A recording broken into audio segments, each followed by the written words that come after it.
Hey students, welcome to Magnet Brains. मैं हूं Shivani Sharma. I hope आप लोग बहुत अच्छे होंगे और बहुत मजे के साथ अपनी पढ़ाई कर रहे होंगे। स्टूडेंट्स, आप लोग जानते हैं मैग्नेट ब्रेन्स पे KG to 12th class CBSE board, Hindi medium, English medium पूरा कोर्स ना फ्री अवेलेबल है। कोई भी आपको यहाँ पे पेड सब्सक्रिप्शन लेने के लिए नहीं कहता। आप बहुत ही ज्यादा इजीली पूरे कोर्स को फ्री एक्सेस कर सकते हैं, बेस्ट कंटेंट पढ़ सकते हैं और बेस्ट फैकल्टीज के साथ पढ़ सकते हैं। इसी नोट पे 11th and 12th class students, अगर आप अपने physics, chemistry, maths and bio हर एक सब्जेक्ट को बहुत इजीली पढ़ना चाहते हैं, कंसेप्ट को बहुत स्ट्रांग बनाना चाहते हैं, सो मैग्नेट ब्रेन्स की 11th and 12th class science stream family आपके लिए बिल्कुल रेडी है। ओके, सो हमारे साथ पढ़ते रहिए एंड डेफिनेटली आप लोग होंगे कामयाब। आपको जो कुछ भी अचीव करना है ना, आप उसे डेफिनेटली अचीव कर लेंगे। ओके, सो आज का जो ये वीडियो है ये बेसिकली होने वाला है चैप्टर 10 वेक्टर अलजेब्रा के मिसलेनियस क्वेश्चन।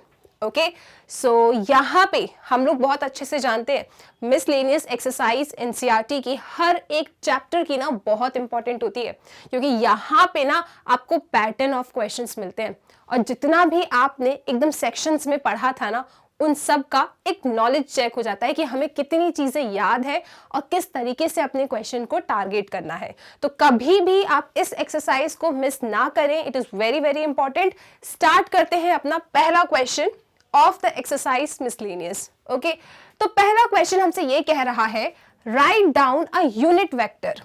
ठीक है, चलो क्वेश्चन को हमेशा बहुत प्यार से पढ़ा करो। क्या लिखना है आपको? एक यूनिट वेक्टर लिखना है एक्स वाई प्लेन में। ठीक है जी।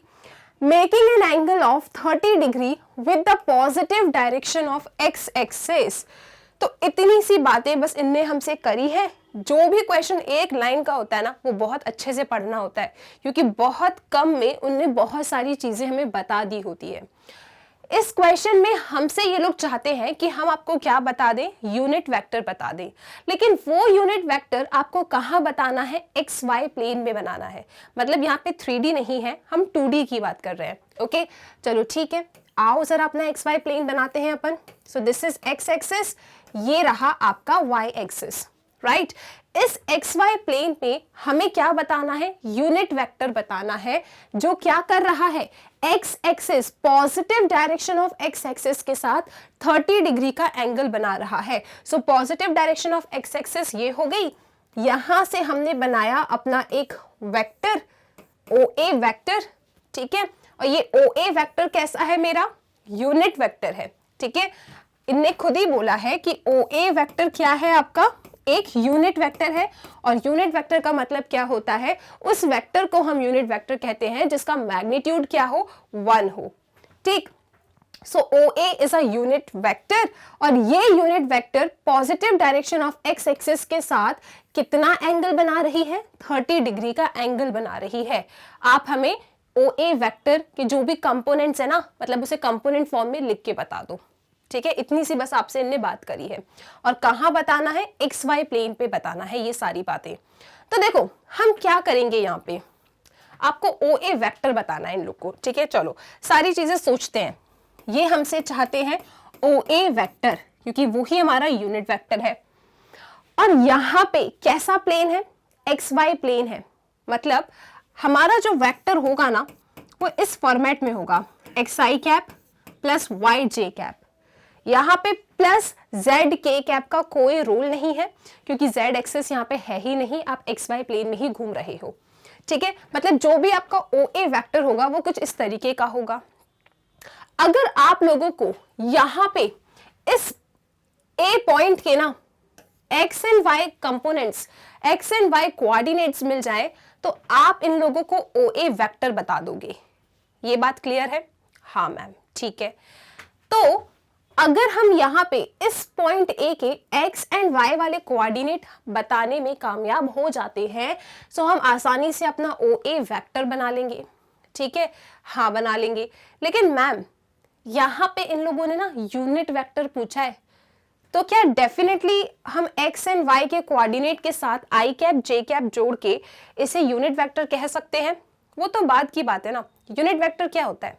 यूनिट वेक्टर जिसका मैग्नीट्यूड 1 हो। अगर आप पहले ओ ए वेक्टर निकाल लेते हैं, तो यूनिट वेक्टर कैसे निकालेंगे?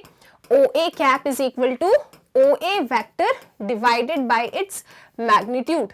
इस तरीके से आप यूनिट वेक्टर निकाल सकते हैं, ठीक है। तो वो तो बाद की बात है, इससे अभी हम डिस्कशन नहीं कर रहे। अभी हमने मेन क्या फोकस किया इस क्वेश्चन में, ये डायग्राम। क्या ये डायग्राम क्लियर है? और क्या आप लोग इस बात को मानते हैं कि अगर हमें ए पॉइंट के एक्स एंड वाई कोऑर्डिनेट मिल जाते हैं तो उनके पीछे आई और जे लगा के बीच में एडिशन का साइन बना के हम अपने ओ ए वेक्टर तक पहुंच जाएंगे? ठीक है, सब मानते हैं, ठीक है। तो सुनो, अब हम क्या कर रहे हैं, एक्स एंड वाई की तलाश कर रहे हैं।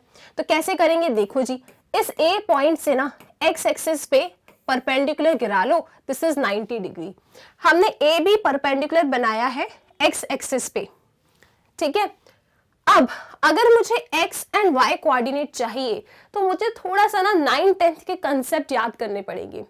ये एक्स वाला पॉइंट मुझे कैसे मिल सकता है? अगर आप देखो, मैंने, आई होप फिगर विजिबल है आप लोगों को, ये जो ए बी है ना, ए बी इस एक्स एक्सिस पे परपेंडिकुलर गिराया है मैंने। तो अगर मुझे ए पॉइंट का एक्स कोऑर्डिनेट चाहिए तो बेसिकली मुझे क्या चाहिए, मुझे ओबी की लेंथ चाहिए, राइट। आपका ओबी जितने लेंथ का होगा उतना ही आपका एक्स कोऑर्डिनेट होगा। यहाँ पे ये बात मानते हैं कि नहीं? अगर यहाँ पे 4 आता है, अगर ओबी, या फिर हम कह सकते हैं कि जो बी का कोऑर्डिनेट है, अगर हमें बी का कोऑर्डिनेट मिल जाता है तो उसका जो एक्स कोऑर्डिनेट है that will be definitely the coordinate of A का एक्स कोऑर्डिनेट होगा वो। ये सारी बातें तो हम जानते हैं। हाँ मैम, हम समझ गए कि अगर आपको ए का एक्स कोऑर्डिनेट चाहिए तो आप हमसे क्या कह रहे हो कि ओबी फाइंड कर लो। तो ओबी जितना होगा वो ही आपका ए का एक्स कोऑर्डिनेट हो जाएगा। ओके, ठीक है जी। आप लोग जानते हो ना ये चीज। देखो, मान लो ये 4,0 है, सपोज ये पॉइंट बी है और ये पॉइंट ए है, तो ओबी का डिस्टेंस कितना हुआ, 4 हुआ। तो बी का कोऑर्डिनेट क्या हो गया, 4,0। तो बी के परपेंडिकुलर आपने ए ड्रॉ किया है, राइट। तो ए का एक्स कोऑर्डिनेट भी क्या हो जाएगा, 4 हो जाएगा। और इसी तरीके से हम लोग इस ए का ना वाई कोऑर्डिनेट फाइंड कर सकते हैं। कैसे फाइंड करोगे ए का वाई कोऑर्डिनेट? अगर आप लोगों को यहाँ पे ये लेंथ, चलो इसका नाम सी दे देते हैं, अगर आपको ये ओसी की लेंथ मिल जाती है, ओके, ओसी की लेंथ अगर मिल जाती है, so this will be definitely my y coordinate of A. तो वो डेफिनेटली मेरा क्या होगा, ए का वाई कोऑर्डिनेट होगा। ठीक है, क्या ये बातें कुछ कुछ समझ में आ रही है? तो मैम आप इस ओसी को निकालोगे कैसे? चलो अब उस पर बात करते हैं। पहले तो ये बताओ, ओ बी एक्स कोऑर्डिनेट होगा, ओसी क्या होगा, ओसी मेरा इस ए का वाई कोऑर्डिनेट होगा। क्या आप लोग ये बात मानते हैं कि ओसी और ए बी की लेंथ बराबर है? जी हाँ, बिल्कुल बराबर है। तो हमारा जो भी ए बी की लेंथ आएगी वो ही ओसी की लेंथ आएगी, और जो ओसी की लेंथ आएगी वो ही हमारा इस ए का क्या होगा, वाई कोऑर्डिनेट होगा। ये सारी बातें क्लियर है? चलो अब बात कर लेते हैं कि ये ए बी और ओसी या फिर ए बी या फिर ओ बी कैसे फाइंड करें। तो देखो, जब भी आप लोगों के पास राइट एंगल ट्रायंगल आता है ना, और 10th क्लास हम पढ़ चुके हैं, तो राइट एंगल ट्रायंगल और 10th क्लास का क्या कॉम्बिनेशन है, ट्रिग्नोमेट्री। तो हम जाएंगे ट्रिग्नोमेट्री के पास। ट्रिग्नोमेट्रिक रेशियोज की हेल्प से हम लोग ओ बी और ए बी निकालने की कोशिश करेंगे। और यहाँ पे एक बात याद रखिएगा कि जो ये ओ ए वेक्टर है ना, कैसा वेक्टर है, यूनिट वेक्टर है। मतलब ओ ए एक यूनिट वेक्टर है, इन लोगों ने खुद बोला है। तो इसका मतलब ये है कि ओ ए की लेंथ कितनी है आपके पास ओ ए की लेंथ है 1। इस बात में किसी को परेशानी नहीं हो सकती क्योंकि क्वेश्चन ने खुद ही बोला है। चलो अब चलते हैं और कुछ काम करते हैं 10th क्लास वाला। ट्रिग्नोमेट्री लगाते हैं अपने ट्रायंगल ओ ए बी में। ट्रायंगल ओ ए बी में ट्रिग्नोमेट्री लगा रहे हैं। चलो एक बार cos 30 लगाते हैं। ठीक है, आप लोग बहुत अच्छे से जानते हैं कि दो एंगल्स के बीच की लाइन बेस होती है। ठीक, ये आपका परपेंडिकुलर है और ये आपका हाइपोटेन्यूस है। ओके, सो मुझे क्या चाहिए, एक ऐसा ट्रिग्नोमेट्री सोचना था जिसमें बेस और हाइपोटेन्यूस साथ में आ जाए, राइट। तो बेस क्या है, ओ बी, हाइपोटेन्यूस क्या है, ओ ए। सो ओ बी अपॉन ओ ए करेंगे तो cos 30 मिलेगा आपको। ओ बी अपॉन ओ ए। ठीक है, तो आप क्या देख पा रहे हो? आप देख पा रहे हैं कि cos 30 होता है √3/2। cos 30 क्या होता है? √3/2। और OB ये लिखा है, OA कितना है? 1। ठीक है, तो देखा जाए तो हमारे पास OB कितना आ रहा है? √3/2 आ रहा है। कौन? OB। तो यहां पे OB की लेंथ हमें कितनी मिल गई? √3/2। मतलब ये जो A पॉइंट है इसका x कोऑर्डिनेट हमें क्या मिल गया? √3/2। क्योंकि यहाँ पे अगर OB की लेंथ √3/2 है तो B का कोऑर्डिनेट क्या होता? √3/2, 0। तो A का कोऑर्डिनेट x वाला क्या हो जाता? √3/2। ठीक है, आई होप ये क्लियर है। अब बारी है AB को फाइंड करने की।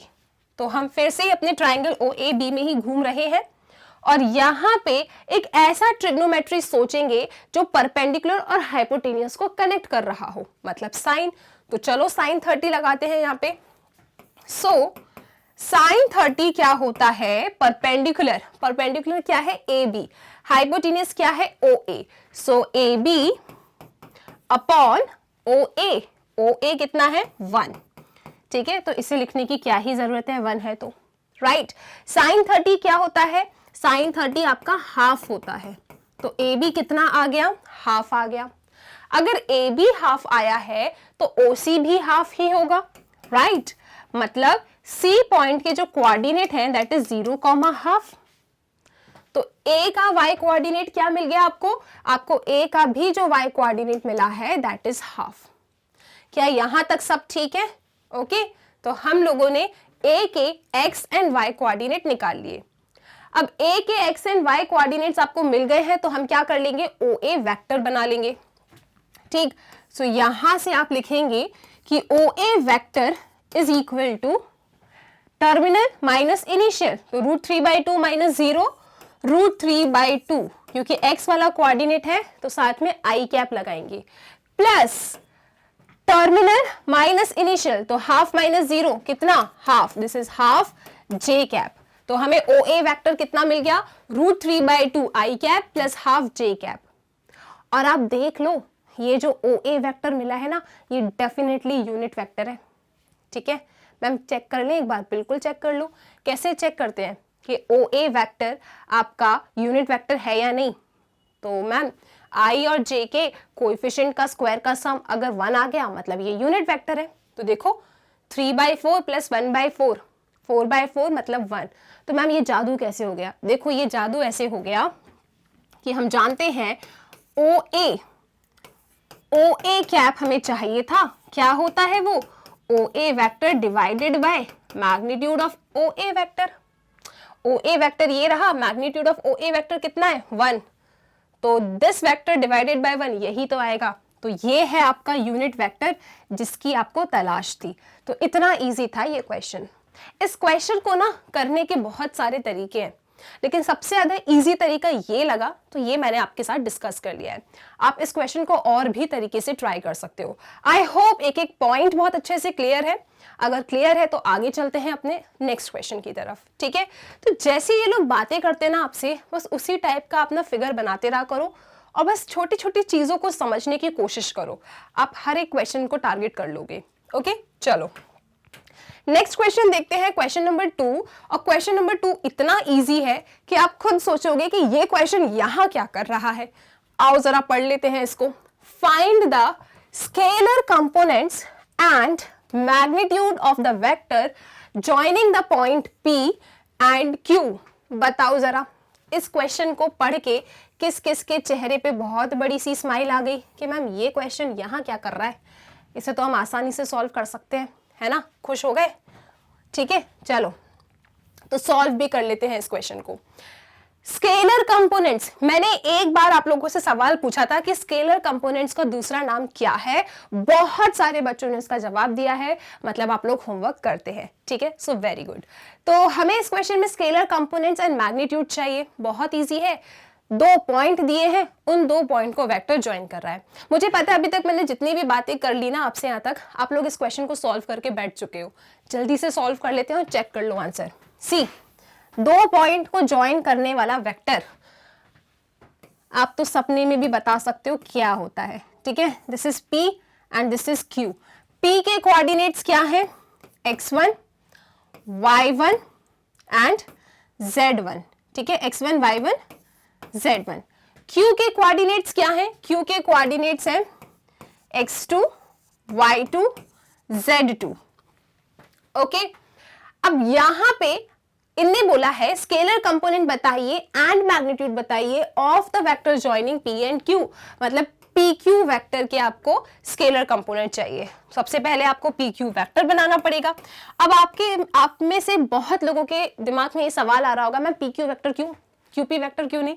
देखो, जिस भी ऑर्डर में इन्हें हमसे बोला है ना, हम उसी ऑर्डर में वेक्टर बनाएंगे, उसी ऑर्डर में उसका डायरेक्शन बना लेंगे, ठीक है। सो पहले P था, बाद में Q, तो हमें लगा कि PQ वेक्टर होगा। ओके, चलो, so PQ vector how to find, terminal point minus initial point, और फिर क्या आई कैप लगा देना क्योंकि x वाला कोऑर्डिनेट है। सो PQ वेक्टर हमारे सामने आ रहा है x2 minus x1 i cap plus y2 minus y1 है ना, j cap plus z2 minus z1 k cap. अब ध्यान से सुनो, वेक्टर नहीं पूछा इन लोगों ने आपसे, इनने उस वेक्टर के स्केलर कंपोनेंट्स पूछे हैं। तो स्केलर कंपोनेंट्स क्या होते हैं, i, j एंड k के coefficients. So scalar components are under root, ठीक है, x2 माइनस x1 का स्क्वायर। ओहो, ये तो हम मैग्नीट्यूड पे पहुंच गए, एक स्टेप आगे चले गए, सॉरी जी, ये मैग्नीट्यूड निकालने बैठ गई थी। स्केलर कंपोनेंट है क्या है, i, j एंड k के कोएफिशिएंट्स। तो स्केलर कंपोनेंट्स क्या है, x2 minus x1 comma comma बनाओ, y2 माइनस y1 फिर से कॉमा, ये कैसा कॉमा है, उसके बाद z2 माइनस z1, ठीक है। ये स्केलर कंपोनेंट्स आ गए। मैं बहुत ज्यादा खुश हो गई थी और स्केलर कंपोनेंट में जो दूसरा सवाल इन्हें हमसे पूछा ना मैग्नीट्यूड, उसको यही लिखने बैठ गई थी। तो ऐसा काम मत करना आप लोग, ठीक है। चलो आ जाओ, मैग्नीट्यूड कैसे फाइंड करते हैं। मैग्नीट्यूड फाइंड करने के लिए हम लोग क्या करते हैं, अंडर रूट बनाते हैं, स्केलर कंपोनेंट्स के स्क्वायर का सम कर देते हैं। तो कितना आ जाएगा, x2 माइनस x1 का square plus y2 minus y1 का square plus z2 minus z1 का स्क्वायर, दैट्स इट। ये रहा आपका पूरा क्वेश्चन। था इजी कि नहीं? आप लोग खुद ही सोच रहे होंगे कि मैम ये सवाल यहाँ क्या कर रहा है। चलो ठीक है, आने दो, अभी और भी अच्छे क्वेश्चंस हैं। चले आगे नेक्स्ट क्वेश्चन की तरफ आ जाओ। तो ये एक रिवीजन हो गया, मैंने कहा ना मिसलेनियस एक्सरसाइज पूरा रिवीजन करवा देती है एक चैप्टर का, तो इसे कभी भी मिस नहीं करना चाहिए। ओके, नेक्स्ट क्वेश्चन देखते हैं, क्वेश्चन नंबर 3। सो ये जो क्वेश्चन नंबर 3 आप देख रहे हो अपने सामने, आप जब इसे रीड करेंगे ना तो थोड़ा सा आपको ऐसी फीलिंग आएगी कि हमने इस टाइप का क्वेश्चन कहीं देखा है, पूरा सेम टू सेम नहीं, लेकिन इस पे बेस्ड कुछ क्वेश्चन देखा है, लेकिन वो बहुत इजी था। बिल्कुल सही जवाब, एक्सरसाइज 10.1 का पहला क्वेश्चन।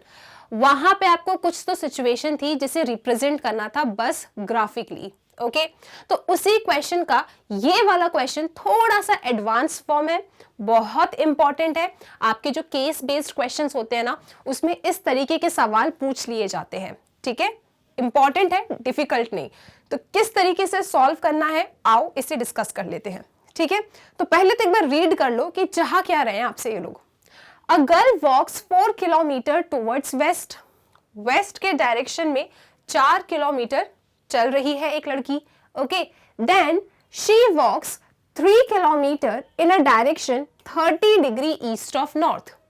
पहले वेस्ट में गए, ओके, उसके बाद 3 kilometre 30 degree east of north के डायरेक्शन में वो मूव कर रही थी, एंड स्टॉप्स, एंड फिर वो रुक जाती है। Determine the girls displacement from her initial point of departure.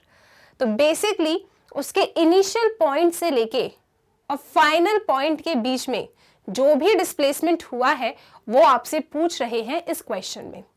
तो सबसे पहला काम हमें यहाँ पे क्या करना है, सबसे पहला काम है हमें इस फिगर को प्लॉट करना है, क्योंकि जब हम डायग्राम बनाएंगे तब हम समझ पाएंगे कि हम किस तरीके से इसका डिस्प्लेसमेंट निकालने वाले हैं।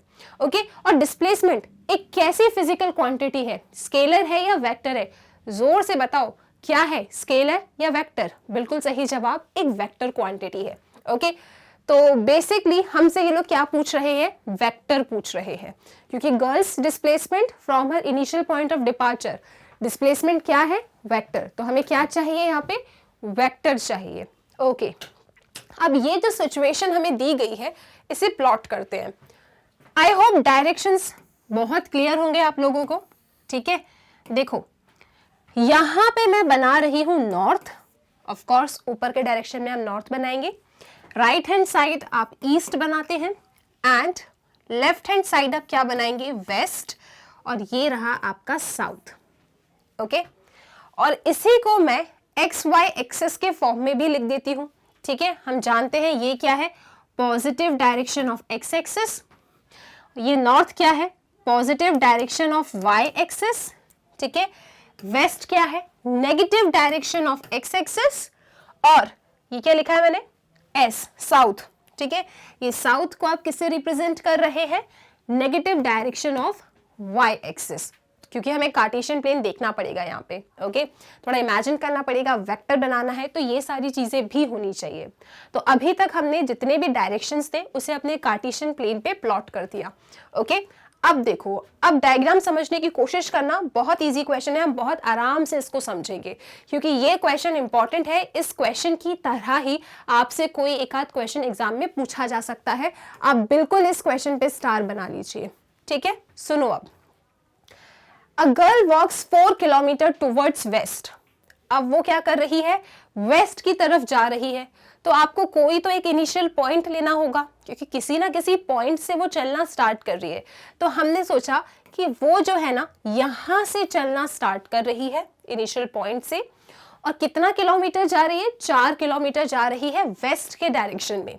ओके, सो वेस्ट का डायरेक्शन ये रहा, यहां से 4 किलोमीटर। तो मान लो this is 1 kilometre, 2 kilometre, 3 and ये 4, तो यहां तक उसने मूव किया। ओके, सो ये 4 किलोमीटर शो कर रहा है। इसके बाद वो क्या करती है, she walks 3 kilometre in a direction of 30 degree east of north. उसके बाद वो यहाँ रुकी नहीं है, वो यहां से 30 डिग्री चलती है 3 किलोमीटर ईस्ट ऑफ नॉर्थ। तो 30 डिग्री ईस्ट ऑफ नॉर्थ जा रही है 3 किलोमीटर और फिर रुक जाती है वो। मैम अब इसे कैसे प्लॉट करेंगे, तो सुनो हम क्या करेंगे, अच्छा ये बताओ, यहां तक आ गई 4 किलोमीटर, ठीक है। इसे एक पॉइंट दे दें क्या, एक पॉइंट बना लेते हैं, ये वाला ए पॉइंट। ओके, इसके बाद 30 डिग्री ईस्ट ऑफ नॉर्थ बनाना है आपको। सुनो, नॉर्मली हमने एक्सरसाइज 10.1 में ना इस स्टेटमेंट को कैसे रिप्रेजेंट करते हैं कार्टेशियन प्लेन पे, वो हम पढ़कर आए थे, ठीक है।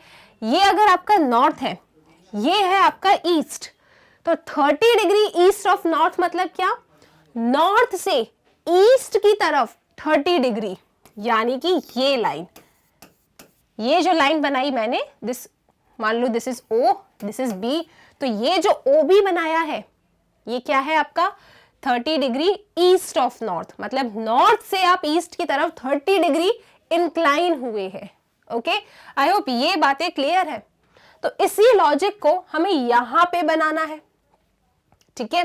अब आप देखो नॉर्थ यहां पे कैसे देखेंगे, इस तरीके से, ये नॉर्थ है तो ये भी तो नॉर्थ ही होगा, है ना। इस नॉर्थ से इसने क्या किया, 30 डिग्री ईस्ट की तरफ गई, मतलब कैसे, कुछ इस तरीके से। ओके, सो यहां से वो 30 डिग्री ईस्ट ऑफ नॉर्थ, मतलब नॉर्थ से इंक्लाइन हुई है ईस्ट की तरफ 30 डिग्री। सो 30 डिग्री इस तरीके से प्लॉट किया। अगर यहां किसी को परेशानी है तो 10.1 का पहला क्वेश्चन ट्राई करके आओ जल्दी से, ठीक है, सो दैट ये चीजें आपको बिल्कुल याद रहे, right. So 30 degree east of north, तो जो भी बाद में बोला है ना, नॉर्थ बाद में बोला है, समझ जाओ नॉर्थ से ईस्ट की तरफ 30 डिग्री, 30 मतलब 30 डिग्री इंक्लाइन कर रहे हो। ओके, ठीक है, चलो अब इतना प्लॉट हमने कर लिया। उसके बाद यहां पर भी तो वो कुछ चली है, कितना, 3 किलोमीटर। तो 3 किलोमीटर को हम कैसे बनाएंगे, 1 2 एंड सपोज ये है आपका 3, और इस पॉइंट को मैं नाम दे देती हूं ओ ए, चलो पी नाम दिया, ठीक है। तो देखो पहले सबसे पहले उसने क्या किया, अपने इनिशियल पॉइंट से, ओके, वो क्या कर रही है, 4 किलोमीटर वेस्ट के डायरेक्शन में जा रही है। उसके बाद 30 degree east of north incline होके 3 किलोमीटर चलती है। Suppose this is north, 30 degree incline हुई और फिर 3 किलोमीटर मूव कर गई और फिर वो रुक जाती है। बस इतनी सी कहानी है इस क्वेश्चन में। तो आपसे पूछा जा रहा है कि उसका डिस्प्लेसमेंट क्या होगा, ठीक है। तो डिस्प्लेसमेंट क्या होगा from her initial point of departure.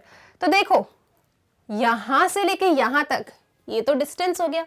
Displacement क्या होता है, फाइनल पोजीशन और इनिशियल पोजीशन के बीच में शॉर्टेस्ट पाथ, ठीक है, वो सबसे छोटा रास्ता जो आपके फाइनल पॉइंट और इनिशियल पॉइंट के बीच में है, तो वो कौन है यहाँ पे, डेफिनेटली आपका ओपी वेक्टर, क्योंकि डिस्प्लेसमेंट एक वेक्टर क्वांटिटी है ना। तो ये जो ओपी है ना, OP, right, this is the displacement. ये डिस्प्लेसमेंट होगा क्योंकि चलना यहां से स्टार्ट किया था, पहुंची वहां पे है।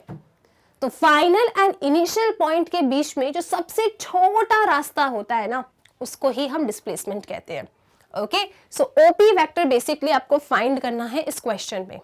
आई होप ये बातें अब क्लियर हो रही है, कुछ कुछ समझ में आता जा रहा है, ठीक है। ओके, इतना करने के बाद अब हम इस क्वेश्चन में क्या करने वाले हैं, देखो ये तो क्लियर हो गया ना डायग्राम से कि हमें ओपी वेक्टर चाहिए एंड यही मेरा ओपी वेक्टर क्या है, डिस्प्लेसमेंट है। ओके, तो ओपी वेक्टर कैसे मिलेगा, देखो बहुत आसान है ये तो। अगेन वेक्टर जॉइनिंग 2 पॉइंट का कंसेप्ट लगा दो, right. Terminal point minus initial point और रिस्पेक्टिव आई जे एंड के जोड़ दो। हाँ, ये तो बहुत इजी हो गया। देखो ये इसके कोऑर्डिनेट तो आपके 0 0 है, नो डाउट, इसके कोऑर्डिनेट 0 0 है। अगर हमें पी पॉइंट के एक्स एंड वाई कोऑर्डिनेट मिल गए ना, तो हम आसानी से क्या कर देंगे, final point minus initial point I cap plus final point minus initial point J cap, और इसी लॉजिक से हमें हमारा ओपी वेक्टर मिल जाएगा जो डिस्प्लेसमेंट है। तो अब आपको किसकी तलाश है, अब आप बेसिकली निकले हैं पी के एक्स एंड वाई कोऑर्डिनेट्स को ढूंढने, ठीक है। चले फाइंड करें। ओके जी, अब कैसे मिलेगा ये, हमने क्वेश्चन नंबर 1 जो करा था ना, क्वेश्चन नंबर 1 जो सॉल्व किया था, कहीं ना कहीं उसके जैसा ही यहाँ पे लॉजिक लगाने वाले हो आप लोग, ठीक है। ओके जी, अब मेरी बातों को आप लोग बहुत ध्यान से सुनना। ये जो पी पॉइंट है ना, इस पी पॉइंट से आप ना एक परपेंडिकुलर जरा ड्रॉ कर लो। सपोज ये रहा वो परपेंडिकुलर, ठीक है। ये जो negative direction of x axis पे ये परपेंडिकुलर हमने गिराया है, this is basically what, B point. ये आपका बी पॉइंट है, ओके। अब अगर मुझे मेरा पी पॉइंट के कोऑर्डिनेट चाहिए, तो बेसिकली मुझे क्या क्या चाहिए, ओबी की लेंथ चाहिए, है ना। जो भी मेरा ओबी की लेंथ होगी वो ही बी का एक्स कोऑर्डिनेट होगा, और अगर वो बी का एक्स कोऑर्डिनेट है तो वो इस पी का भी क्या होगा, एक्स कोऑर्डिनेट होगा, क्योंकि हमने पी से बी तक एक परपेंडिकुलर ड्रॉ किया है। ये बातें क्लियर है, ठीक है मैम। तो पी का एक्स कोऑर्डिनेट बेसिकली ओबी है, जी हाँ।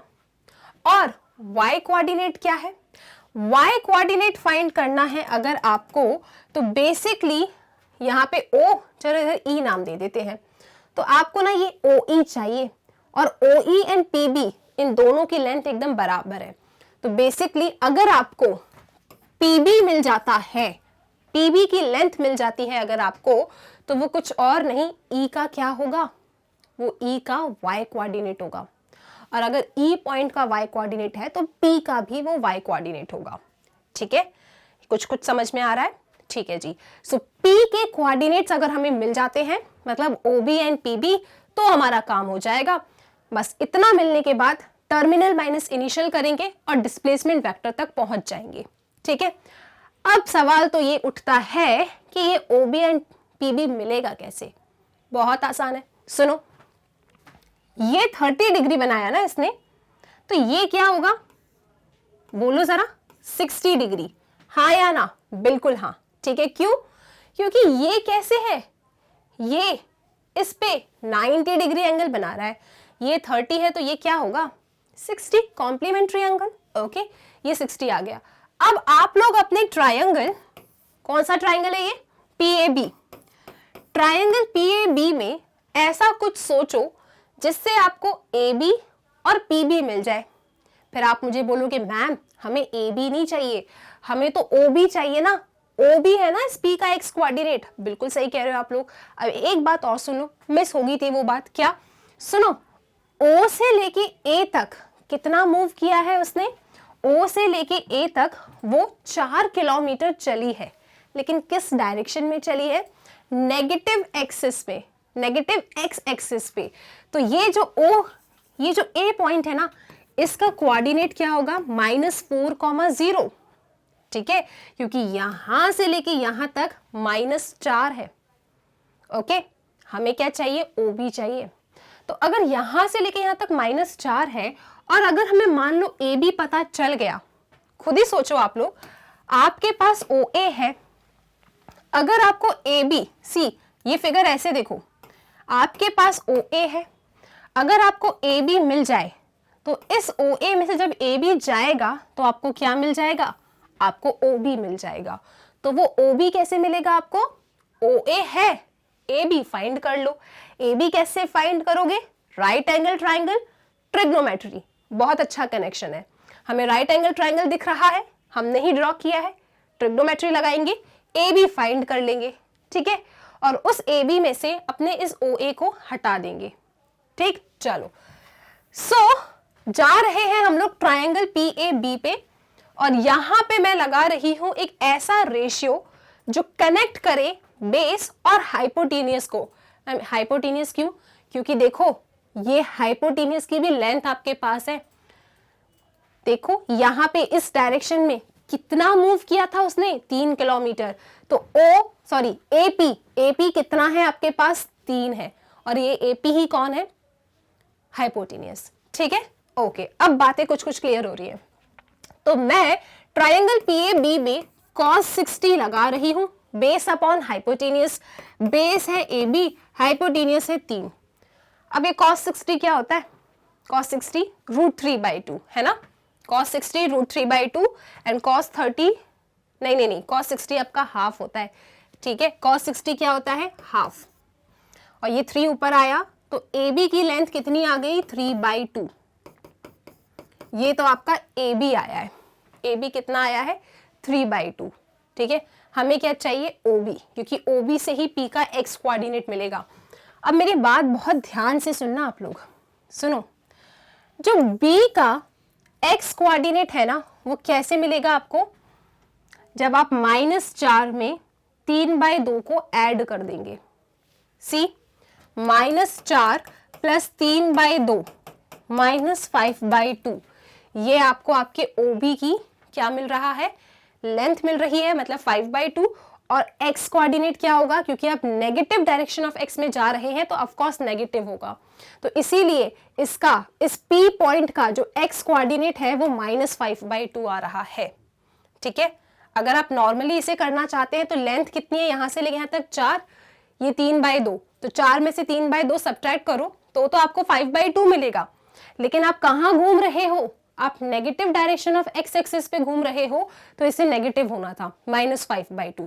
तो इसके लिए हमने पता है क्या लॉजिक लगाया, सी, ये -4 है, आपको राइट हैंड साइड जाना है तो +3/2 करोगे, क्योंकि राइट हैंड साइड जा रहे हो। या फिर नॉर्मल सुनो आप लोग, तो ये पूरा 4 लेंथ है, ये 3/2, OB चाहिए ना, सब्ट्रैक्ट करो, पॉजिटिव 5/2 आएगा।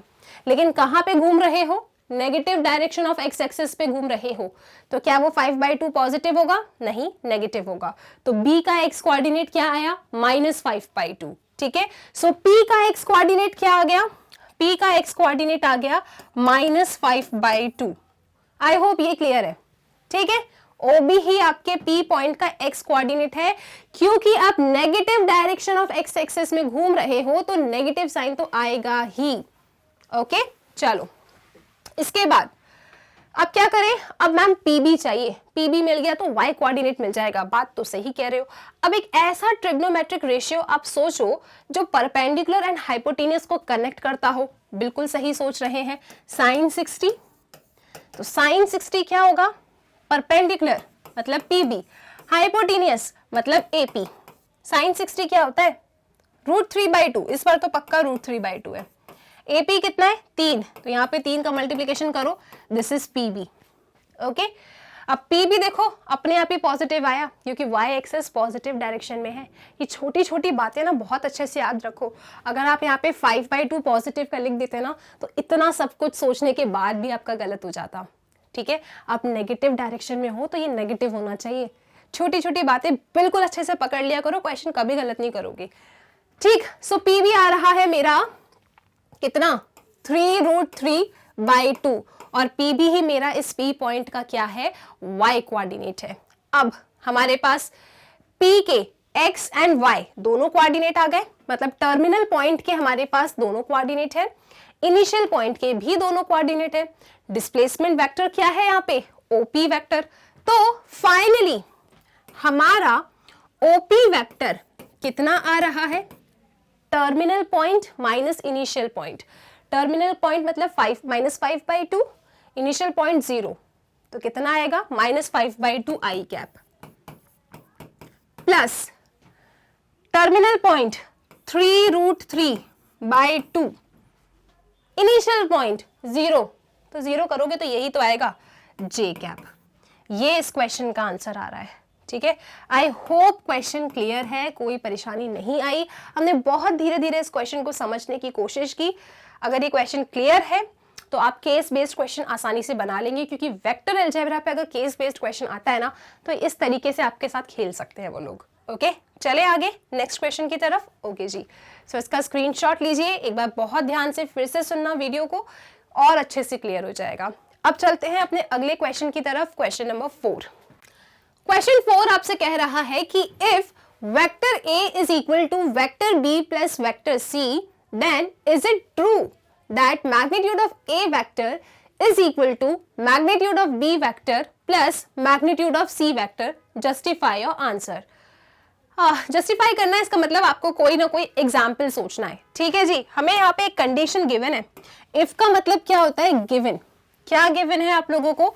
आपको यहाँ गिवन है कि A वेक्टर पता है क्या है? A वेक्टर जो है ना वो B वेक्टर और C वेक्टर का सम है। ये आपको गिवन है यहाँ पे। अच्छा जी, देन आपसे पूछ रहे हैं, हम आपको ऐसा दे रहे हैं, क्या ये चीज सच है? ये आपको बताना है। क्या चीज? कि इन दोनों के अलग अलग मैग्नीट्यूड का सम इसके मैग्नीट्यूड के बराबर हो। तो ये तो हमें किसी ना किसी एग्जाम्पल को लेके देखना पड़ेगा। अगर हमने कोई ऐसा एग्जाम्पल सोच लिया जो इस स्टेटमेंट को वायोलेट कर रहा है, इस वाले स्टेटमेंट को, तो हम कह देंगे नो, ये चीज ट्रू नहीं है। ओके, सो सबसे पहले अब हमें एग्जाम्पल सोचने हैं, और एग्जाम्पल भी हमें कैसे सोचने हैं? जो इस गिवन वाली कंडीशन को होल्ड करता हो। ठीक है, ऐसे एग्जाम्पल सोचो, ऐसे B, C and A vector सोचिए आप लोग जो इस कंडीशन को होल्ड करता हो। तो चलो ठीक है, सोचते हैं। सपोज कर लो B vector is equal to, अब देखो जब भी आप एग्जाम्पल ले रहे हो ना तो बहुत इजी एग्जाम्पल लिया करो। ठीक है, बहुत बड़े बड़े एग्जाम्पल लेने की जरूरत नहीं है कि आप ले रहे हो 2i cap plus 3j cap plus 4k cap. Ma'am ये बड़ा एग्जाम्पल का है। अरे देखो, बाद में आपको उसका मैग्नीट्यूड भी तो निकालना है ना, मैग्नीट्यूड ऑफ 2 का स्क्वायर प्लस 3 का स्क्वायर प्लस 4 का स्क्वायर।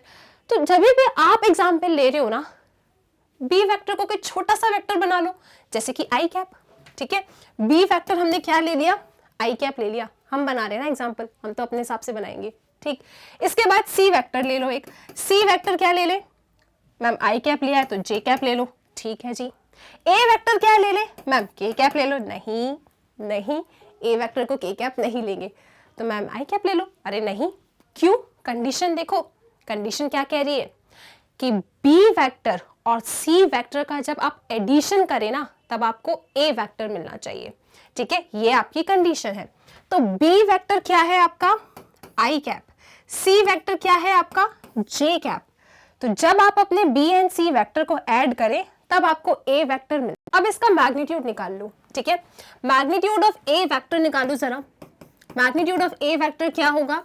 आई एंड जे के कोएफिशिएंट के स्क्वायर का सम। आई का कोएफिशिएंट 1, 1 का स्क्वायर 1, जे का कोएफिशिएंट 1, 1 का square 1, 1 plus 1 2. So magnitude of A vector is √2. Magnitude of B vector निकालो जरा. आओ, मैग्नीट्यूड ऑफ बी वेक्टर कितना आएगा? बी वेक्टर क्या है? आई कैप. सो आई कैप मतलब 1. आई कैप मतलब 1. अरे आई कैप के कोएफिशिएंट का स्क्वायर. आई कैप का कोएफिशिएंट क्या है? 1. तो 1 का स्क्वायर 1, √1 1. ठीक है. अब मैग्नीट्यूड ऑफ सी वेक्टर क्या होगा? जे का कोएफिशिएंट का स्क्वायर का सम क्या है? 1. सो √1 इज 1. अब जरा चेक करो आप लोग, क्या ये कंडीशन होल्ड कर रही है इन लोगों पे? आओ, मैग्नीट्यूड ऑफ ए वेक्टर कितना है? √2 है. ठीक है जी. Magnitude of B vector plus magnitude of C vector कितना आ रहा है? 1 + 1 2. क्या आप देख पा रहे हो? Magnitude of A vector is not बराबर to magnitude of B plus magnitude of C. है क्या बराबर? नहीं है बराबर. बराबर नहीं है. इसका मतलब क्या? √2 इज नॉट इक्वल टू 2. तो क्या ये कंडीशन सही है जो इनने हमें कहा था? क्या ये ट्रू है? नहीं. ओके. सो आप अपने आप से एग्जाम्पल ले रहे हैं, छोटा सा प्यारा सा एग्जाम्पल लो और इस क्वेश्चन को खत्म कर दो. ठीक है. आई होप ये क्वेश्चन क्लियर है. एग्जाम्पल लेने आप अपने हिसाब से कुछ भी ले सकते हो. हमने इसे लिया, सॉल्व किया, खत्म किया. ओके. क्या देखा कि दो वेक्टर्स के इंडिविजुअल मैग्नीट्यूड का सम जरूरी नहीं है कि थर्ड वेक्टर के मैग्नीट्यूड के बराबर आए. ओके. चलो अब चलते हैं अगले क्वेश्चन की तरफ. Question number 5. ये इस टाइप के जो क्वेश्चन होते हैं ना, ये 1 मार्क्स या 2 मार्क्स में पेपर में आ जाते हैं. तो ये क्वेश्चन ना इंपॉर्टेंट होते हैं. इस क्वेश्चन पे भी स्टार लगा लो. ठीक है. अब क्वेश्चन पढ़ लो. क्या है? Find the value of x. ये ना तरीके होते हैं जब भी आपसे वैल्यू फाइंड करवा रहे हैं किसी वेरिएबल की, या फिर आपसे कभी प्रूव दैट करवा रहे हैं, तो आप समझ लीजिए वो टाइप के क्वेश्चंस बहुत इंपॉर्टेंट होते हैं. ओके. सो हमें यहाँ पे x की वैल्यू फाइंड करना है for which this is a unit vector. ठीक है. क्या कंडीशन दे रखी है हम लोगों को कि x की वैल्यू बता दो. x इस वेक्टर के पास है और ये वेक्टर जो है ना यूनिट वेक्टर है. तो हम क्या कहेंगे? इस वेक्टर को कुछ नाम दे देंगे, जैसे कि a vector. Okay. So a vector हमारे पास क्या गिवन है? x i cap plus j cap plus k cap. ठीक है. क्या चाह रहे हैं हम लोगों से? इस x की वैल्यू को फाइंड करना. और क्या गिवन है हमको कि ये जो a वेक्टर है ना यूनिट वेक्टर है.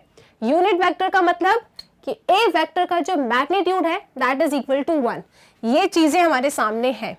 ओके. अब इस a वेक्टर को हम थोड़ा अच्छा बना सकते हैं. अच्छा कैसे? x का मल्टीप्लाई तीनों में कर दो, i j एंड k में. तो आपको a वेक्टर कितना मिलेगा? आपको a वेक्टर मिलेगा एक्स आई कैप प्लस एक्स जे कैप प्लस एक्स के कैप. ओके. ये क्या हो गया? आपका ए वेक्टर हो गया. अब क्या चाहिए आपको? आपको एक्स चाहिए. कैसे मिलेगा? इस कंडीशन की हेल्प से. कंडीशन क्या गिवन है कि ए वेक्टर का मैग्नीट्यूड 1 है. इसका मतलब क्या? दोनों तरफ मैग्नीट्यूड ले लो. ठीक है. दोनों का मैग्नीट्यूड ले लो तो क्या मिलेगा? सुनो, magnitude of A vector is equal to, इसका मैग्नीट्यूड कैसे लेंगे आप लोग? √ i j एंड k के कोएफिशिएंट्स के स्क्वायर का सम. तो x square plus x square plus x square. Magnitude of a कितना है? 1 है. लिख दिया मैंने. यहाँ पे क्या आ रहा है? यहाँ आ रहा है √3x². अब ये √ हटाना है. 9th 10th में बड़े क्वेश्चन किए आप लोगों ने इस टाइप के. कैसे हटाओगे? मैम दोनों तरफ स्क्वायरिंग कर देंगे. हाँ, तो वही काम करेंगे. चलो स्क्वायरिंग कीजिए दोनों side. So 1 is equal to 3x². क्या चाहिए? x चाहिए ना. ये 3 नीचे लेकर आ जाओ. तो x is equal to 1/3. Variable पे स्क्वायर है, हटेगा तो प्लस माइनस आएगा. सो x कितना आ गया? +-1/√3. तो ये आ रही है इस क्वेश्चन में x की वैल्यू. क्वेश्चन क्लियर है? ठीक है. सो इन्हें क्या कहा था? x की वैल्यू बताइए. और ये वेक्टर कैसा है? एक यूनिट वेक्टर है. तो सबसे पहले हमने इस वेक्टर को कुछ नाम दे दिया. वेक्टर यूनिट है तो इसका मैग्नीट्यूड 1 होगा. x चाहिए था. x का मल्टीप्लिकेशन किया, अच्छा खासा वेक्टर बनाया. क्योंकि हमें एक लिंक दिया था. कौन सा लिंक? कि मैग्नीट्यूड इसका 1 है इस वेक्टर का. तो हमने मैग्नीट्यूड निकालना चाहा. ठीक है। सो magnitude of A vector is 1 और इसका मैग्नीट्यूड कैसे आएगा, आई जे एंड के कोएफिशिएंट्स के स्क्वायर का सम। कितना आ गया, 3x² अंडर रूट में। अंडर रूट को कैसे हटाया, स्क्वायरिंग दोनों साइड करके। आंसर आपके सामने है कितना, +-1/√3। आई होप ये क्वेश्चन क्लियर है। क्लियर है तो चलो अगले सवाल की तरफ, क्वेश्चन नंबर 6 पे आ जाओ। क्वेश्चन नंबर 6 को रीड कीजिए आप लोग। Find a vector of magnitude 5 units. आपको बोल रहे हैं 5 यूनिट का वेक्टर बताओ, ठीक है जी।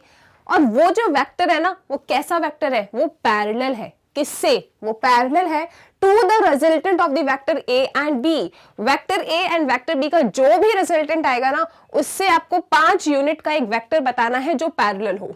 ठीक, अब मेरी बात सुनो, ये क्वेश्चन पे लगा लो स्टार, ठीक है। पूछा गया है और पूछे जाने की भी इसमें बहुत ज्यादा चांसेस है। अच्छा खासा इंपॉर्टेंट क्वेश्चन है ये, ओके। यहां पे आप एक लाइन को जरा ध्यान से पढ़िए। किस टाइप का क्वेश्चन है ये, एक वेक्टर बताओ जो पैरेलल हो इन वेक्टर से, ठीक है। तो इस लाइन को थोड़ी समझने की कोशिश करो। उसके बाद आप क्वेश्चन 6 एंड क्वेश्चन 7 और आगे एक और क्वेश्चन आएगा, उसे बहुत आसानी से लगा लोगे, ठीक है। तो क्या कंसेप्ट है इस क्वेश्चन में, क्या क्वेश्चन पूछ रहे हैं आपसे कि वेक्टर बता दो कैसा पैरेलल हो, जो ए वेक्टर से, बी वेक्टर से या फिर a+b वेक्टर से, वो आगे की कहानी है। आप क्या समझ रहे हैं कि जब भी आपसे, ओके, जब भी आप लोगों से कोई बोले कि आप ना हमें एक वेक्टर बताइए और ये जो वेक्टर है इस गिवन वेक्टर से पैरेलल है, ठीक है। क्वेश्चन समझ जाओ, सारे क्वेश्चंस कर लोगे इस टाइप के, जब भी क्वेश्चंस आएंगे तब, ओके। सो क्या चाहिए इनको, वेक्टर चाहिए। वो वेक्टर की खासियत क्या है, वो वेक्टर पैरेलल है किसी भी गिवन वेक्टर से। तो कैसे बताते हैं हम, छोटा सा लॉजिक है, कुछ मत करो, इसका यूनिट वेक्टर निकाल लो। ए वेक्टर का यूनिट वेक्टर निकालिए।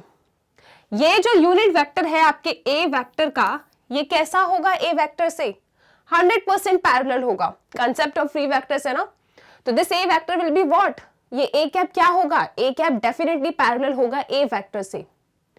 उसके बाद जब आपको यूनिट वेक्टर पता चल गया, जो कैसा है, जो डेफिनेटली इस वेक्टर से कैसा है, पैरेलल है, क्योंकि हम लोग कंसेप्ट ऑफ फ्री वेक्टर्स पढ़ते हैं। मतलब मैं इतने एक यूनिट को उठा के ऊपर भी लेके जा सकती हूँ, पैरेलली डिस्प्लेस ही तो करते हैं फ्री वेक्टर्स के कंसेप्ट में। तो अगर मैं इस गिवन ए वेक्टर में से एक यूनिट का वेक्टर बाहर निकाल लेती हूं, तो वो जो मेरा एक यूनिट का वेक्टर है ना, वो कैसा वेक्टर है, डेफिनेटली पैरेलल है, ठीक है। पैरेलल मिल गया। इसके बाद अगर ये लोग आपसे क्वेश्चन पूछते कि इस वेक्टर को बताइए जो इससे पैरेलल है और ये वेक्टर एक यूनिट वेक्टर है, अगर मान लो ऐसा पूछ लेते, या फिर बोलते कि एक ऐसा वेक्टर बताइए जो इस वेक्टर से पैरेलल है और उसका मैग्नीट्यूड सपोज 10 है, 20 है, 100 है, 1000 है, कुछ भी हो, कोई फर्क नहीं पड़ता, ठीक है। अगर इस तरीके से आपसे सवाल पूछे जाते कि आप हमें एक यूनिट वेक्टर बताओ जो इस वेक्टर से पैरेलल है, या फिर आप हमें एक ऐसा वेक्टर बताइए जिसका मैग्नीट्यूड 5 यूनिट्स है और इससे पैरेलल है, तो आपको हर केस में यही काम करना है। आपको दोनों ही केस में ये ए कैप ही निकालना है। ये ए कैप ऑटोमेटिकली पैरेलल हो जाएगा ए वेक्टर से। अगर सिर्फ आपसे यूनिट वेक्टर पूछा जाता तब आप क्या निकालते, अकेला ए कैप। अगर आपसे पूछा जाता कि एक वेक्टर बताइए जिसका मैग्नीट्यूड कुछ भी है और वो पैरेलल है गिवन वेक्टर से, तो आप उस गिवन वेक्टर का कैप निकालेंगे, यूनिट वेक्टर निकालेंगे और उसका जितना भी मैग्नीट्यूड इन्हें चाहिए उससे मल्टीप्लाई कर दीजिए, ओके। क्योंकि ए कैप का मतलब क्या है, एक ऐसा वेक्टर जो एक यूनिट का है। 100% this A cap is parallel to A vector, no doubt, वो पैरेलल होगा, ठीक है। लेकिन हमें कितने यूनिट का चाहिए था, 10 का, तो 10 से मल्टीप्लाई कर दो। अब ये जो नया वेक्टर आएगा ना, ये डेफिनेटली इस वेक्टर से कैसा होगा, पैरेलल होगा, ओके। यहां जब इन्हें यूनिट वेक्टर पूछा था, आपने जो ये फाइंड किया, ये भी कैसा होगा, डेफिनेटली इससे पैरेलल होगा। आई होप ये पिक्चर और ये कहानी क्लियर हो गई है। अगर ये कहानी क्लियर हो गई है तो आपके मिसलेनियस एक्सरसाइज पे इस ही क्वेश्चन पे बेस्ड, ओके, कि एक वेक्टर बताइए, यूनिट बताओ या मैग्नीट्यूड ऑफ इतना बताओ या उतना बताओ, वो पैरेलल होना चाहिए किसी भी गिवन वेक्टर से। ऐसे 3 क्वेश्चंस हैं और ये वैरायटी ऑफ क्वेश्चन, ये पैटर्न ऑफ क्वेश्चन आपके पेपर के लिए बहुत प्रॉमिसिंग हो जाता है। आई होप पिक्चर क्लियर है, ठीक है। तो कभी भी कोई पूछे कि किसी वेक्टर से पैरेलल कोई वेक्टर बताओ, तो कुछ मत करो, जो भी वेक्टर बोला है ना जिससे भी पैरेलल बताना है उसका कैप निकाल के बैठ जाओ, उसका यूनिट वेक्टर निकाल लो, ठीक है। वो जो भी यूनिट वेक्टर है that is parallel to that vector. अब उन्होंने अगर यूनिट वेक्टर पूछा है तो वही आंसर है। अगर उन्होंने बोला है कि ऐसा वेक्टर जिसका मैग्नीट्यूड कुछ होना चाहिए तो उस कुछ का मल्टीप्लिकेशन कर दीजिए, आपको आपका आंसर मिल गया। और मुझे लगता है मैंने अपनी बात आप तक पहुंचा दी है, ठीक है। सॉल्व करें इस क्वेश्चन को। चलो, तो आप लोग रियली इस क्वेश्चन पे स्टार लगा सकते हैं। एक अच्छा प्रॉमिसिंग क्वेश्चन है पेपर के लिए। अब एक बार रीड करते हैं, सॉल्व करते हैं और आगे चलते हैं। Find a vector of magnitude 5 units, ठीक है। यहां पे उन्हें 5 यूनिट का आपसे पूछ लिया है। एंड पैरेलल, देखो पकड़ लो लाइन को, parallel to the resultant of the vectors A and B. आपको 5 यूनिट का वेक्टर बताना है और वो वेक्टर कैसा है, पैरेलल है। किससे, ए एंड बी के रिजल्टेंट से। तो ठीक है, सबसे पहले क्या करेंगे, ए एंड बी का रिजल्टेंट निकालेंगे। सवाल ये आ रहा है मैम रिजल्टेंट कैसे निकालते हैं। यहां पे रिजल्टेंट का मतलब है सम, ओके। आपको बेसिकली क्या करना है, A vector plus B vector find करना है, ओके। तो वो क्या कहलाएगा, उसका रिजल्टेंट। तो इस ए प्लस बी वेक्टर के रिजल्टेंट से पैरेलल आपको एक वेक्टर चाहिए जो 5 यूनिट का हो। हमने कहा ठीक है, ये तो जो मैम ने सिखाया था उसका दूसरा केस है। हम सबसे पहले इसका कैप निकालेंगे, ए प्लस बी वेक्टर का कैप निकालेंगे, ठीक है। 1 यूनिट का मिल गया, ये डेफिनेटली इससे पैरेलल होगा। हमें 1 यूनिट का थोड़ी चाहिए, हमें तो 5 यूनिट का वेक्टर चाहिए। तो इसमें 5 का मल्टीप्लाई कर दो, आपको मिल जाएगा एक नया वेक्टर जो पैरेलल होगा इससे।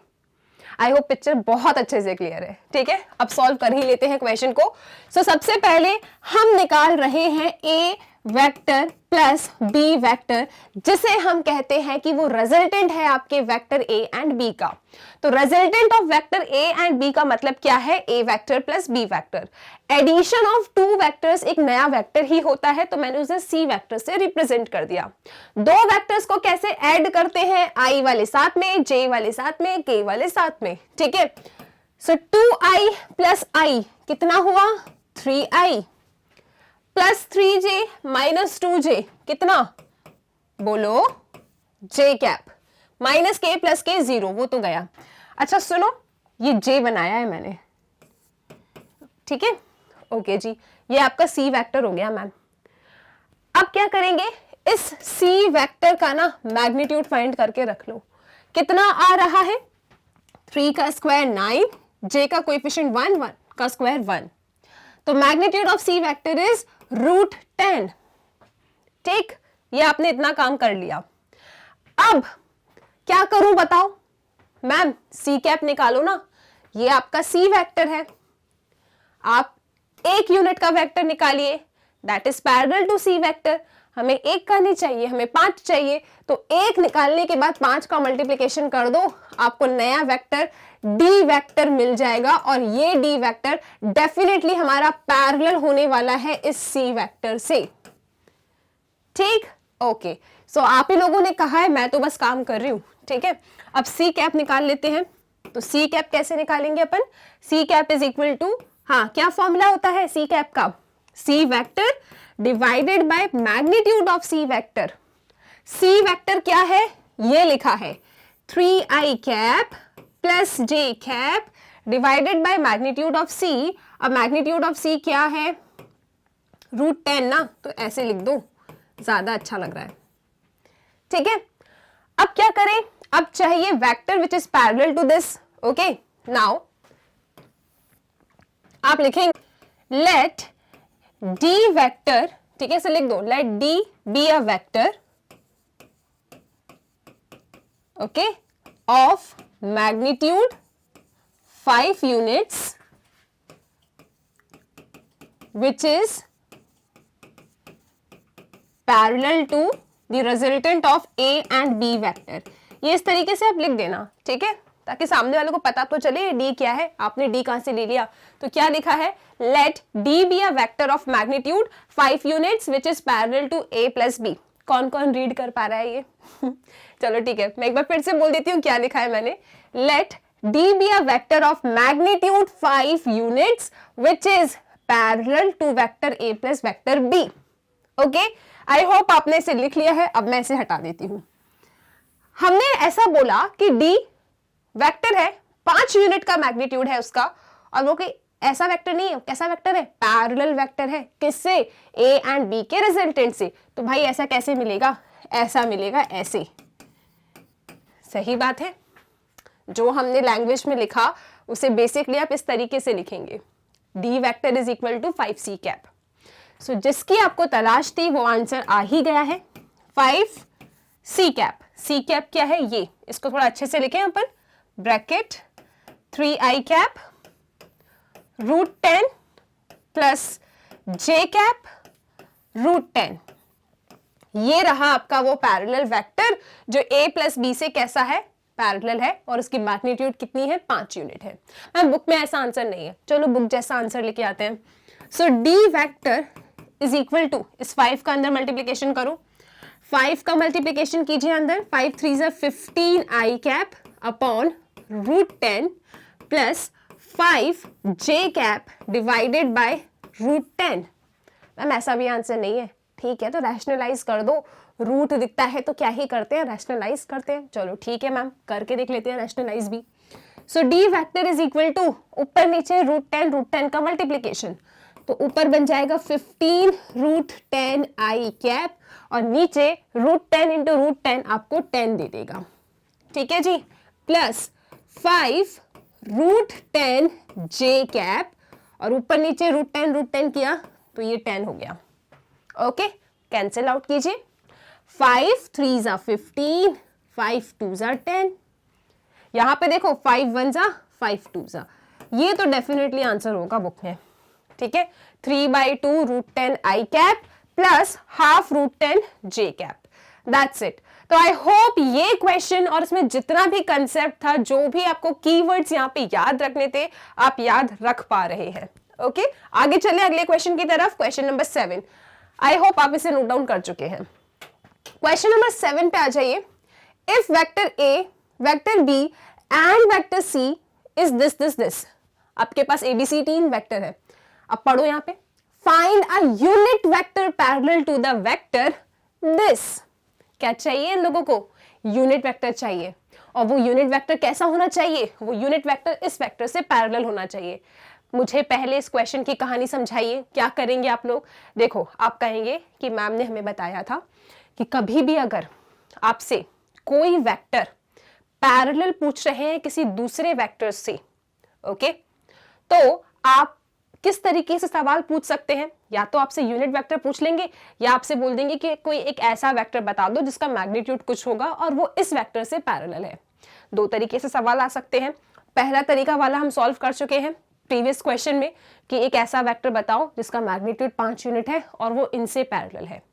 तो क्या किया था हमने, जिससे भी पैरेलल है उसका यूनिट वेक्टर निकाला, और कितने मैग्नीट्यूड का चाहिए था उसका मल्टीप्लिकेशन कर दिया।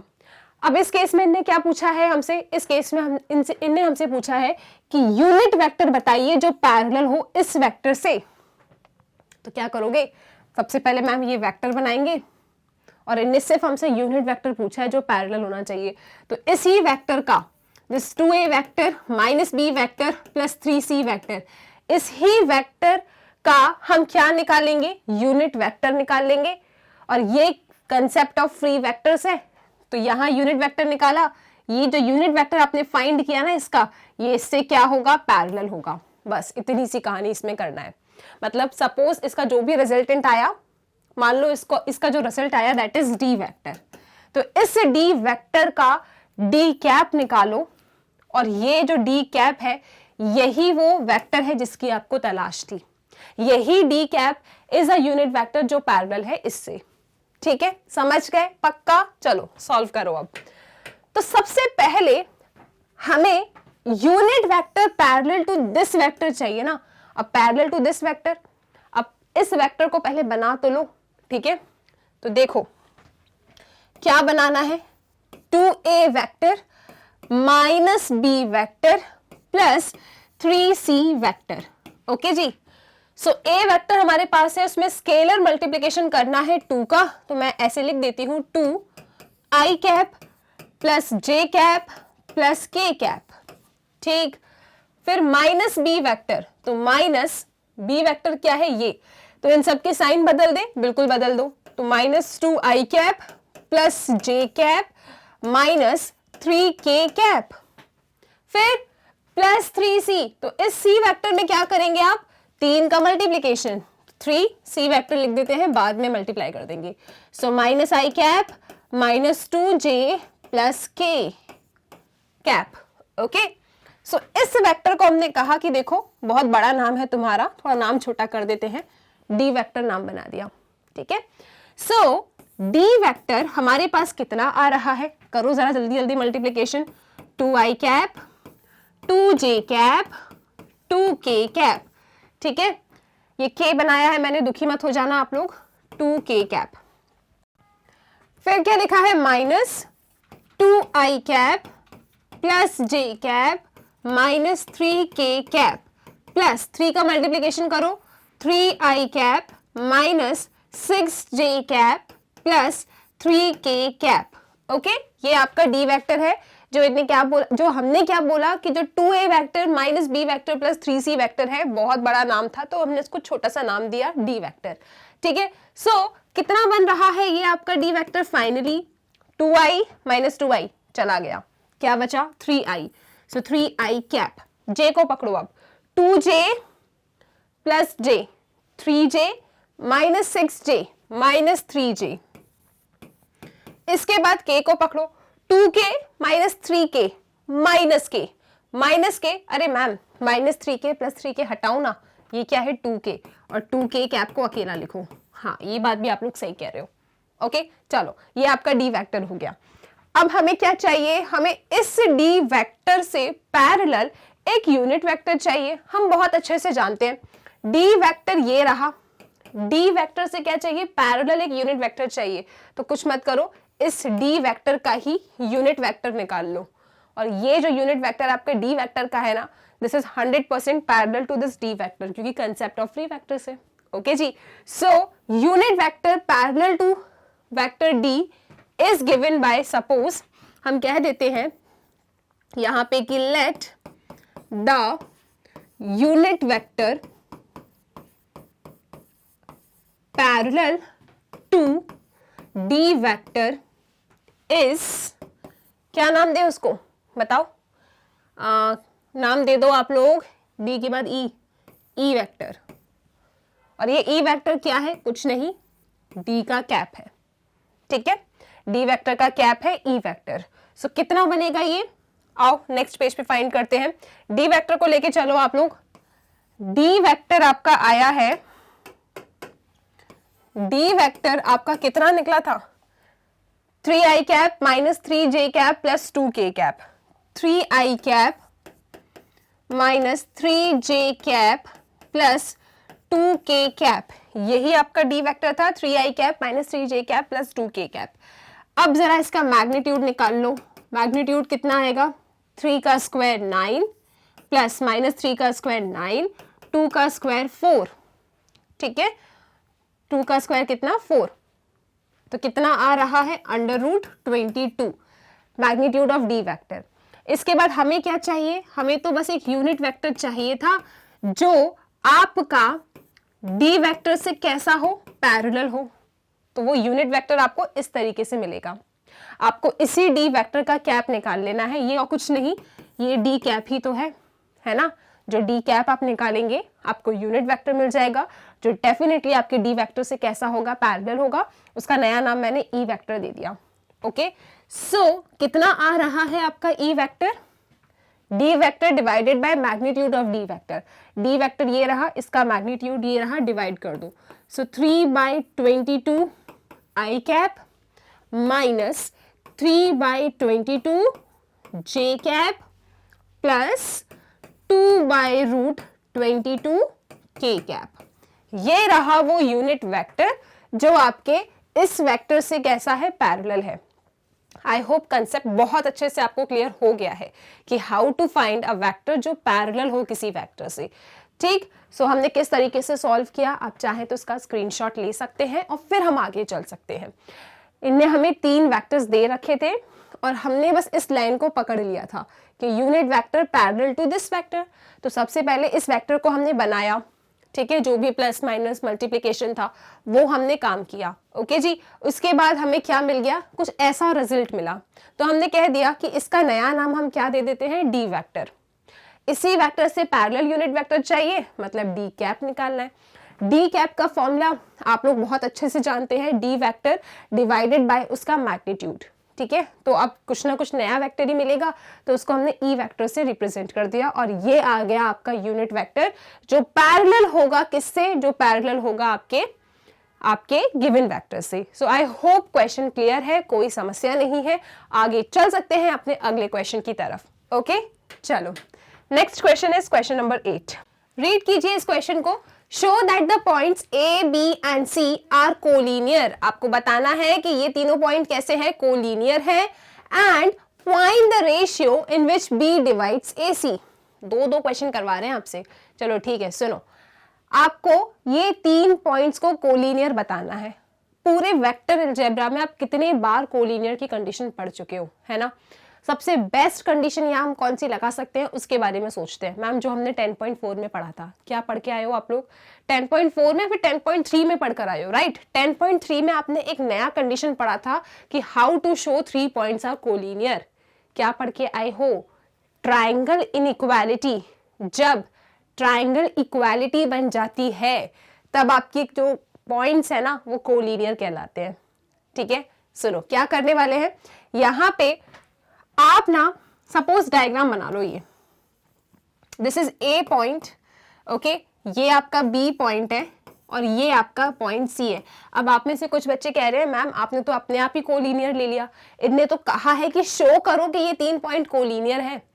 वो कोलिनियर तो आ ही जाएगा, ठीक है। मैं आपको समझाने की कोशिश कर रही हूँ कि ये कोलिनियर होता क्या है, किस तरीके से आता है, हमने क्या कंडीशन पढ़ी थी। ओके, तो अगर 3 पॉइंट्स आपके पास इस तरीके से गिवन है, ओके, और ए बी वेक्टर का मैग्नीट्यूड, ओके जी, बीसी वेक्टर का मैग्नीट्यूड, ए बी वेक्टर का मैग्नीट्यूड प्लस बीसी वेक्टर का मैग्नीट्यूड अगर एसी वेक्टर के मैग्नीट्यूड के बराबर आ जाए, इसका मतलब क्या है, ये जो भी आपके 3 पॉइंट्स यहां गिवन हैं, दीज पॉइंट्स आर कोलिनियर।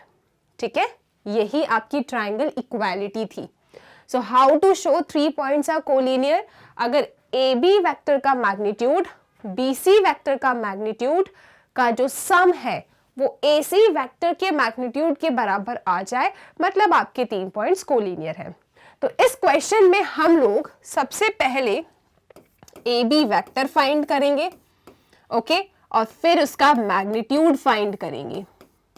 इसी क्वेश्चन में हम लोग बीसी वेक्टर फाइंड करेंगे और फिर आपके बीसी वेक्टर का मैग्नीट्यूड निकालेंगे, एंड साथ ही साथ एसी वेक्टर फाइंड करेंगे और एसी वेक्टर का मैग्नीट्यूड निकालेंगे। अगर ये कंडीशन मीट हो गई मतलब आपके जो पॉइंट्स हैं वो कोलिनियर है। ठीक है, चलो जी जरा चेक कर लेते हैं अपन। सबसे पहले ए बी वेक्टर बनाना है, तो ए बी वेक्टर कैसे बनाएंगे, वेक्टर जॉइनिंग 2 पॉइंट का कंसेप्ट याद है आप लोगों को। ठीक है, एक बार डायग्राम फिर बना देती हूं मैं। Suppose this is point A, इसके कोऑर्डिनेट्स क्या है, 1 -2 -8। ये आपका पॉइंट बी है, इसके कोऑर्डिनेट्स है 5 0 2, नहीं 2 नहीं है, -2 है, 5 0 -2। फिर आपका सी वेक्टर है 11 3 7। ओके, अब सबसे पहले क्या चाहिए, A B vector. A B vector कैसे मिलेगा, टर्मिनल माइनस इनिशियल, तो कितना मिल रहा है चेक करते चलो, 5 -1 टर्मिनल माइनस इनिशियल, तो ए बी, बी आपका टर्मिनल पॉइंट है, ए इनिशियल पॉइंट है। सो 5 -1 4, तो दिस इज 4i कैप। ठीक, 0 -2, तो +2 j कैप, -2 -8, कितना, -2 + 8 मतलब कि 6 k कैप। ठीक है, -2 +8, तो -2 + 8 मतलब कि 6 k कैप। ठीक है, तो this is your A B vector. A B vector का मैग्नीट्यूड क्या आएगा, ए बी वेक्टर का मैग्नीट्यूड आएगा 4 स्क्वायर + 2 स्क्वायर + 6 स्क्वायर। तो 4 का स्क्वायर कितना 16, ठीक, प्लस 2 का स्क्वायर 4, 6 का स्क्वायर 36, कितना हो रहा है ये 40 प्लस 16 56, ठीक है, this is coming out to be 56। आपको magnitude of A B vector 56 मिल रहा है रूट के अंदर। अब ये ऐसा अच्छा थोड़ी लगेगा, चलो फैक्टर्स निकालते हैं, ठीक है। सो दिस इज 2 2 जा 4, 1 6, 2 8 जा 16, 2 1 जा 2 4 जा 2 7 जा 7 1 जा, क्या मिल रहा है ये, इन दोनों में से एक बाहर, ये दोनों अंदर, सो ये मिल रहा है 2 रूट 14, 2 7 जा क्या है 14, सो 2 रूट 14 ए बी वैक्टर का मैग्नीट्यूड है, कितना 2 रूट 14। ऐसे ही अब आपको बीसी वेक्टर निकालना है, तो ये बीसी वेक्टर कैसे आएगा, टर्मिनल माइनस इनिशियल, तो 11 में से 5 गया, कितना आया 6, तो आप यहां लिखेंगे 6i cap, 3 minus 0 3, 3j cap, ठीक है 3j कैप, फिर क्या है 7 माइनस माइनस 2, तो 7 प्लस 2 मतलब 9 k कैप, ये आपका बीसी वेक्टर आया।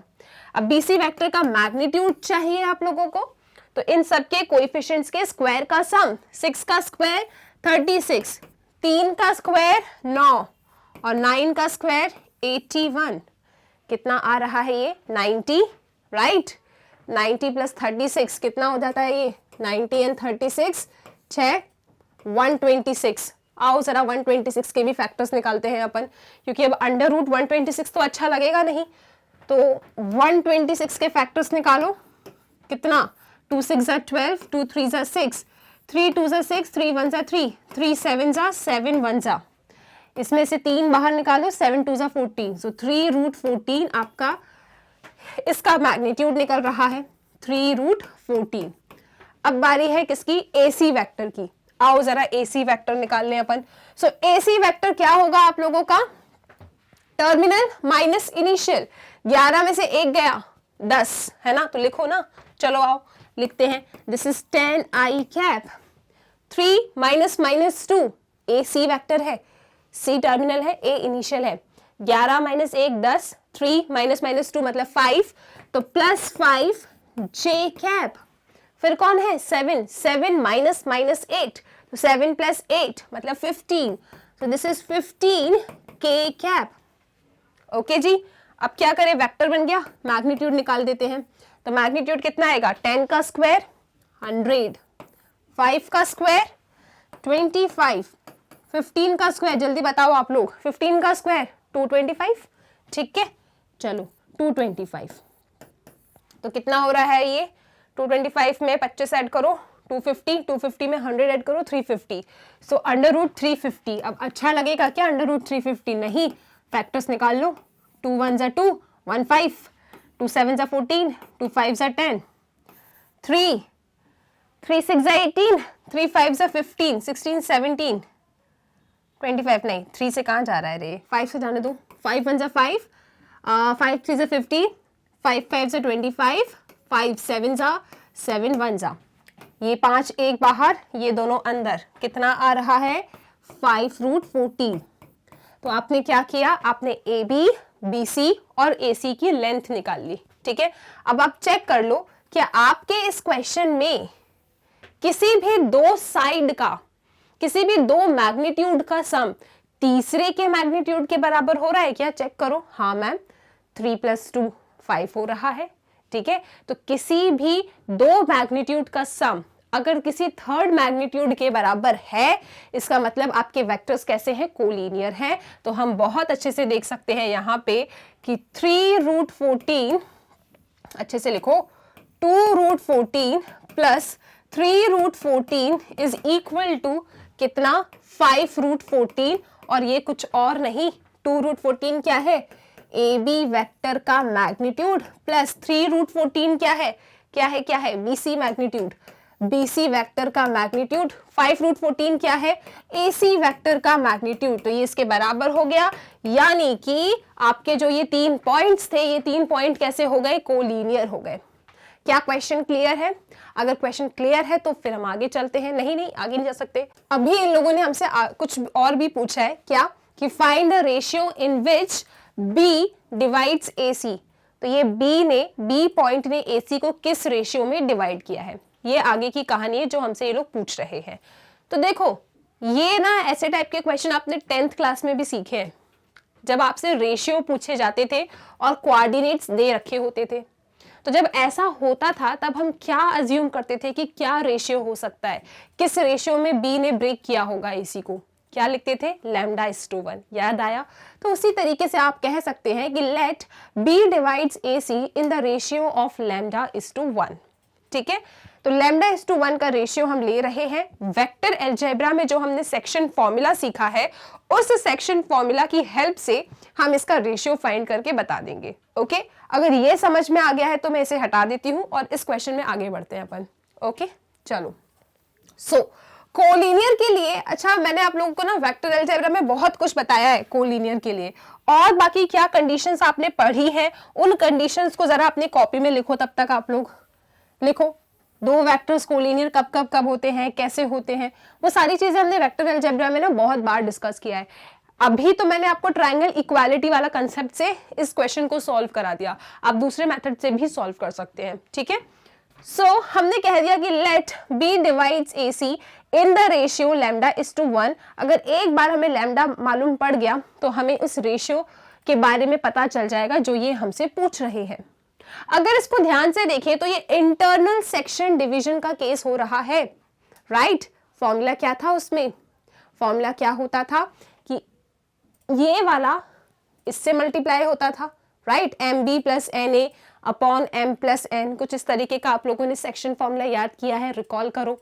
ओके जी, तो अब बात आती है कि मैम वहां तो वेक्टर्स थे, यहाँ पॉइंट है, तो वेक्टर कैसे देखें हम? बात तो ठीक कह रहे हो, वेक्टर कैसे देखें? आओ दिखाते हैं आपको वेक्टर्स। वो वेक्टर्स कैसे हुआ करते थे? पोजीशन वेक्टर्स होते थे, और पोजीशन वेक्टर्स से आप क्या निकाल सकते हो? कोऑर्डिनेट्स निकाल सकते हो।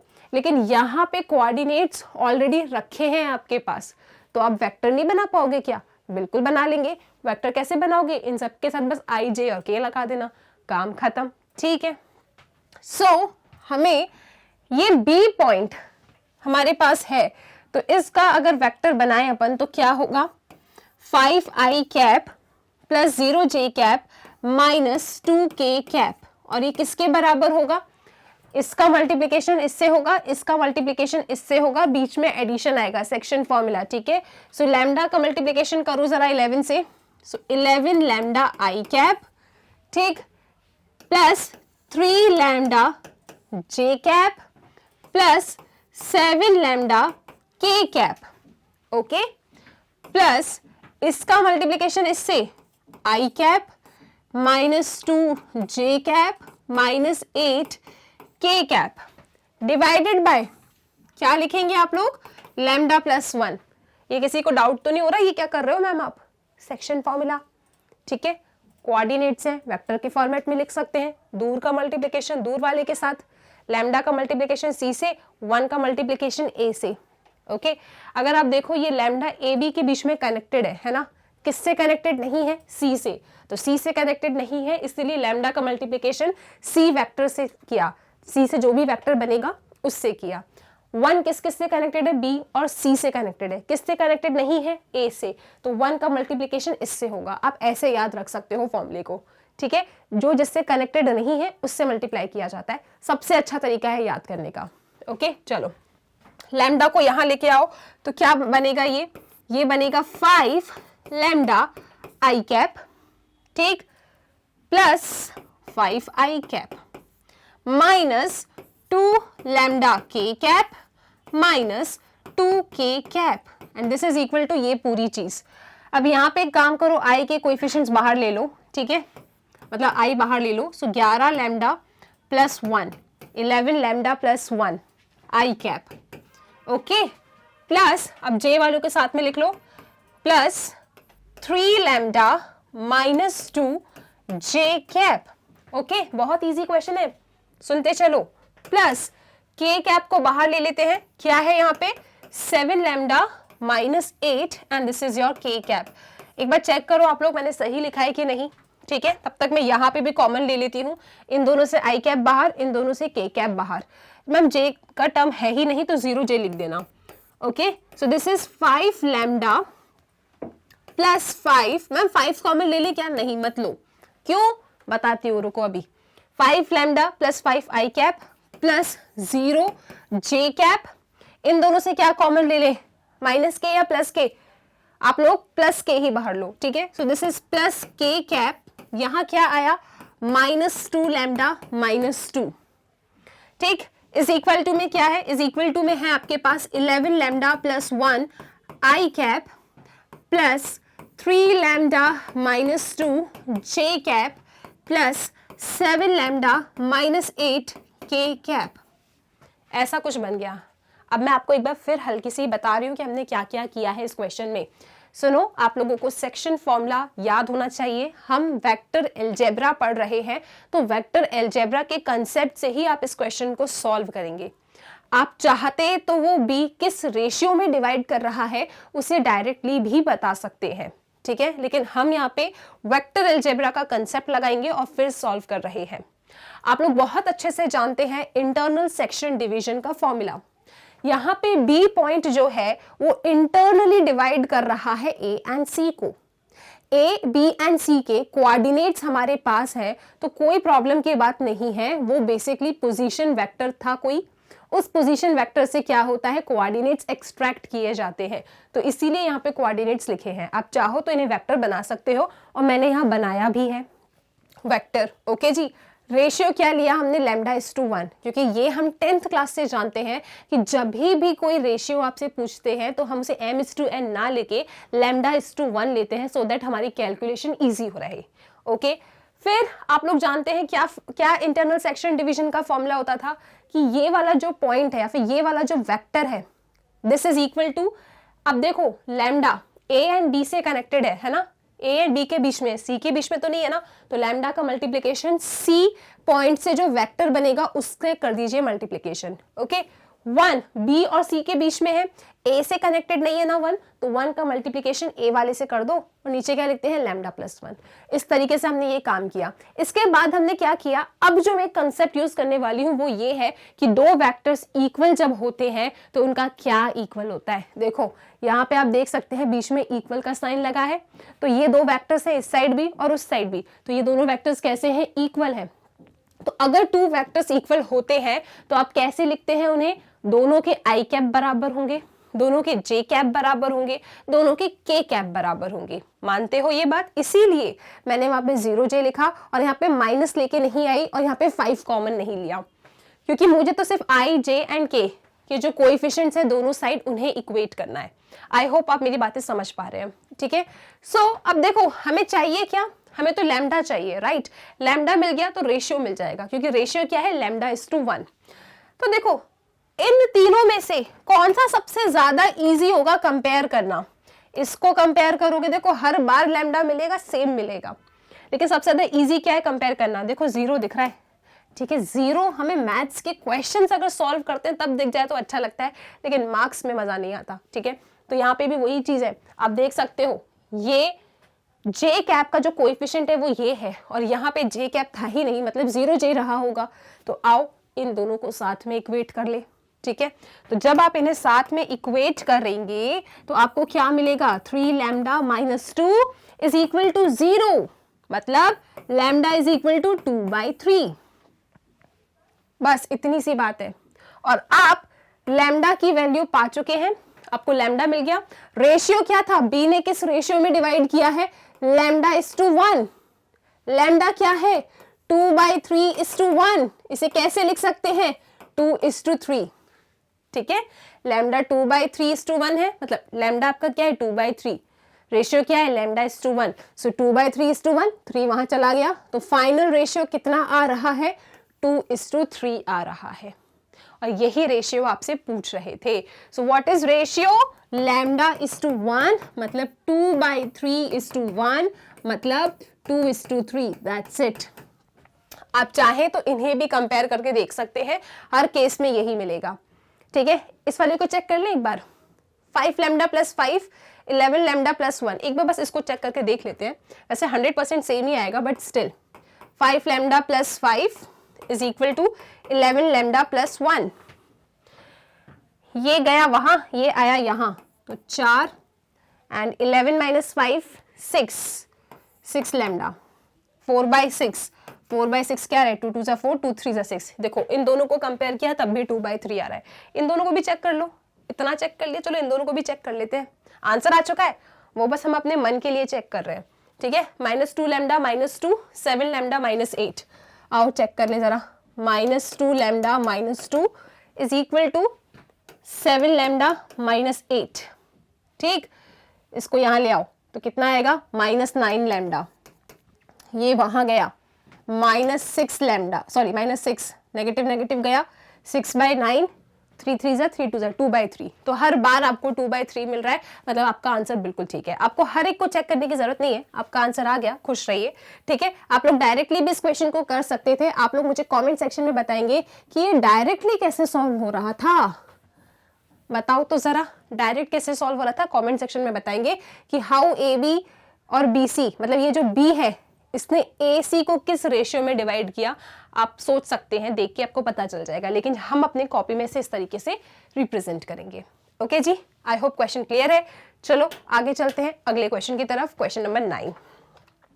क्वेश्चन नंबर 9 आपसे क्या कह रहा है, बहुत इंपॉर्टेंट क्वेश्चन है, पेपर में आ सकता है, बिल्कुल डिफिकल्ट नहीं है, लेकिन आपको यहाँ पे बस समझना है क्वेश्चन को, ठीक है। अगर आप समझ गए आप आसानी से कर लेंगे। और ये क्वेश्चन ना 4 मार्क्स के लिए आता है पेपर में, तो बहुत प्यारा क्वेश्चन है, सुनो बहुत ध्यान से, स्टार बना लो, ठीक। मिसलेनियस एक्सरसाइज के जिस जिस क्वेश्चन पे, वैसे तो सारे ही क्वेश्चन इंपॉर्टेंट है, लेकिन स्पेसिफिकली जिस भी क्वेश्चन पे स्टार बनवाओ ना, आप लिख लीजिए, उस पर स्टार बना लो। एग्जाम के कुछ समय पहले आपको उन सारे क्वेश्चन को देखना होगा। अब सुनो, find the position vector of a point R. क्या चाहिए हमें, चाहिए position vector of the point R which divides the line joining 2 points P and Q। क्या कर रहा है ये, which divides the line joining 2 points P and Q whose position vector are this and this are externally in the ratio 1:2। अभी जो हमने previous question solve किया था सेक्शन फॉर्मूला की हेल्प से किया था, इंटरनल डिवीजन था। यहाँ पे क्या आ गए, एक्सटर्नल डिवीजन, और रेशियो दे रखा है हमें कितना 1:2, ठीक है जी। Also show that P is the mid point of the line segment RQ। ये रहा क्वेश्चन। इस क्वेश्चन में अगर आप लोगों ने डायग्राम सही बना लिया और जो बातें मैं आपको बता रही हूँ वो समझ गए, आप कभी इस क्वेश्चन को गलत नहीं करेंगे। ये क्वेश्चन बहुत ज्यादा इंपॉर्टेंट है, बहुत ध्यान से सुनना, गलती नहीं करना है हमें, ठीक। एक बात तो क्लियर है कि एक्सटर्नल डिवीजन का केस है, सेक्शन फॉर्मूला वेक्टर अलजेब्रा, बहुत ही सही कॉम्बो है, ठीक है। ओके जी, so position vector point R का चाहिए। इसने क्या किया है, आर पॉइंट ने पी एंड क्यू के जो पोजीशन वेक्टर्स है ना, ठीक है जी, मतलब आपके जो ये पी एंड क्यू पॉइंट्स हैं, यहां बनाओ, ऐसा बना लेते हैं, ठीक। ये सपोज करो आप लोग, ऐसा नहीं बना रहे अपन, देखो सपोज करो this is point P and this is point Q। ये पॉइंट P है, ये पॉइंट Q है। P एंड Q के पोजीशन वेक्टर्स हमारे पास हैं, ठीक है जी। P का पोजीशन वेक्टर, अब पोजीशन वेक्टर बोला है मतलब ओरिजिन, और यहाँ पे भी ओरिजिन, और ये रहा ओरिजिन। इसका ना डायग्राम थोड़ा बड़ा बनाते हैं, थोड़ा बड़ा बनाओ, क्योंकि यहाँ पे डायग्राम से ही खेलना है आप लोगों को। देखो ये रहा पॉइंट P, ये रहा आपका पॉइंट Q। पॉइंट P का पोजीशन वेक्टर है, पॉइंट Q का पोजीशन वेक्टर है। पोजीशन वेक्टर हमेशा ओरिजिन से लेते हैं। पॉइंट P का पोजीशन वेक्टर कितना बोला है, 2a vector plus b vector, तो यहां लिख लेती हूं मैं 2a vector plus b vector. Point Q का पोजीशन वेक्टर हमें बोला है कितना, a vector minus 3b vector. अब सुनो आगे, इतना बना लिया, अब सुनो। Find the position vector of a point R which divides the line joining 2 points P and Q externally in the ratio 1:2। अब एक पॉइंट R ने एंट्री मारी है PQ के बीच में। कैसे एंट्री मारी है कि ये जो पॉइंट R है ना, इस PQ को एक्सटर्नली डिवाइड कर रहा है और रेशियो है 1:2। तो आपका ये जो पॉइंट R है, सपोज यहां पे मिला हमें इस पॉइंट R ने क्या किया, PQ को एक्सटर्नली डिवाइड किया। अब एक्सटर्नली किया मतलब PQ के बीच में यहां तो कहीं आएगा नहीं, बाहर के साइड से वो डिवाइड कर रहा है। कैसे डिवाइड कर रहा है, इन द रेशियो 1:2, ठीक है, तो 1:2 के रेशियो में इसने डिवाइड किया है, ठीक है। PR और RQ इस तरीके से मिला ना आपको, रेशियो कैसे मिलेगा, R ने डिवाइड किया है तो दोनों बार R आना चाहिए, तो एक हो जाएगा PR और एक हो जाएगा आपका QR। तो PR कितना है 1, QR कितना है 2, क्योंकि इसने क्या किया है, PQ को 1:2 के रेशियो में डिवाइड किया है।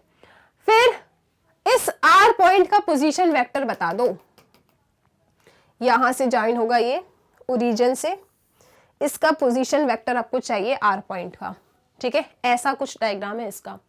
अब आप में से काफी बच्चों के दिमाग में ये सवाल आ रहा होगा, मैम इस R को यहां क्यों बनाया, यहां क्यों नहीं बनाया आपने Q के पास, आपने इस डायग्राम को ऐसे बनाया, ऐसे क्यों नहीं बनाया कि दिस इज P, ये रहा Q, ये जा रहा है R, ठीक है, ये एक्सटर्नली डिवाइड कर रहा है R point, P and Q को इन द रेशियो 1:2। क्या आपको लग रहा है ये डायग्राम सही होगा? देखो आप लोग मुझे ये बनवाने के लिए कह रहे हो ना, बोले मैम हम तो ऐसा कुछ कह ही नहीं रहे, आप अपने आप से ही बना रहे हो। चलो ठीक है, मान लो किसी के दिमाग में ये सवाल आया, तो इसमें क्या खराबी है और ये क्यों सही है, पता होना चाहिए ना।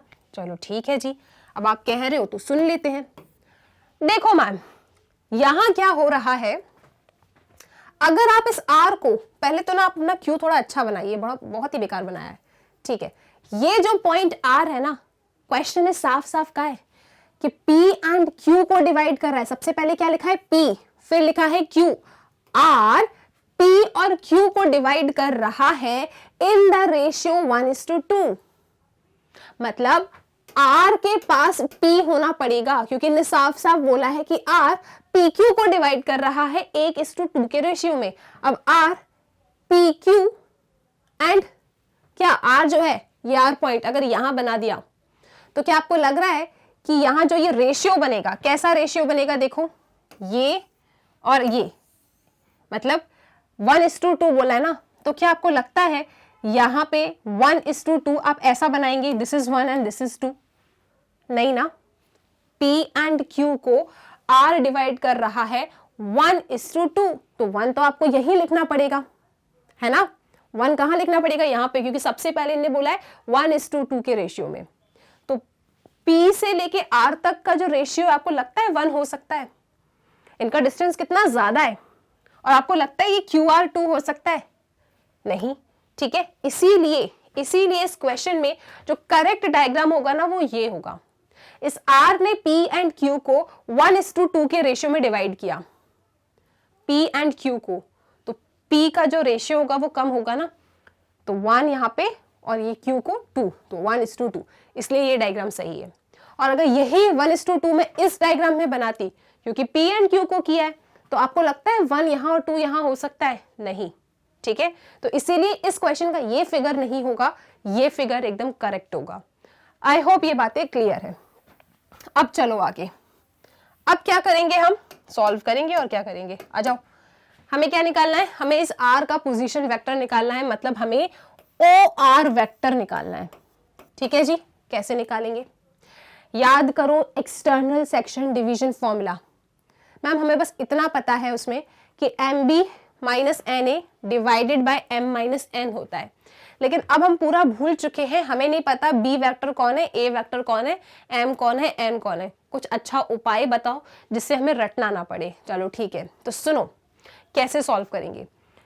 यहां पे अगर आप इस फिगर को देखते हैं, RP कितना रेशियो है 1, ये जो 1 रेशियो है ना, ये R और P को टच कर रहा है। थोड़ा समझने का तरीका है, लॉजिक है, एक ट्रिक समझ लो जिससे आप कभी गलत ना करें, ठीक। 1 R एंड P के बीच में है, किसको टच नहीं कर रहा, किसको टच नहीं कर रहा, Q को, तो 1 का मल्टीप्लीकेशन आप Q से करेंगे, ठीक है। और इस 2 को देखो, ये 2 R एंड Q के बीच में है, किसको टच नहीं कर रहा, P को, तो 2 का मल्टीप्लीकेशन किससे करोगे आप लोग, 2 से करोगे। तो आपको वो M B N A M minus N उसे याद करने की कोई ज़रूरत नहीं है।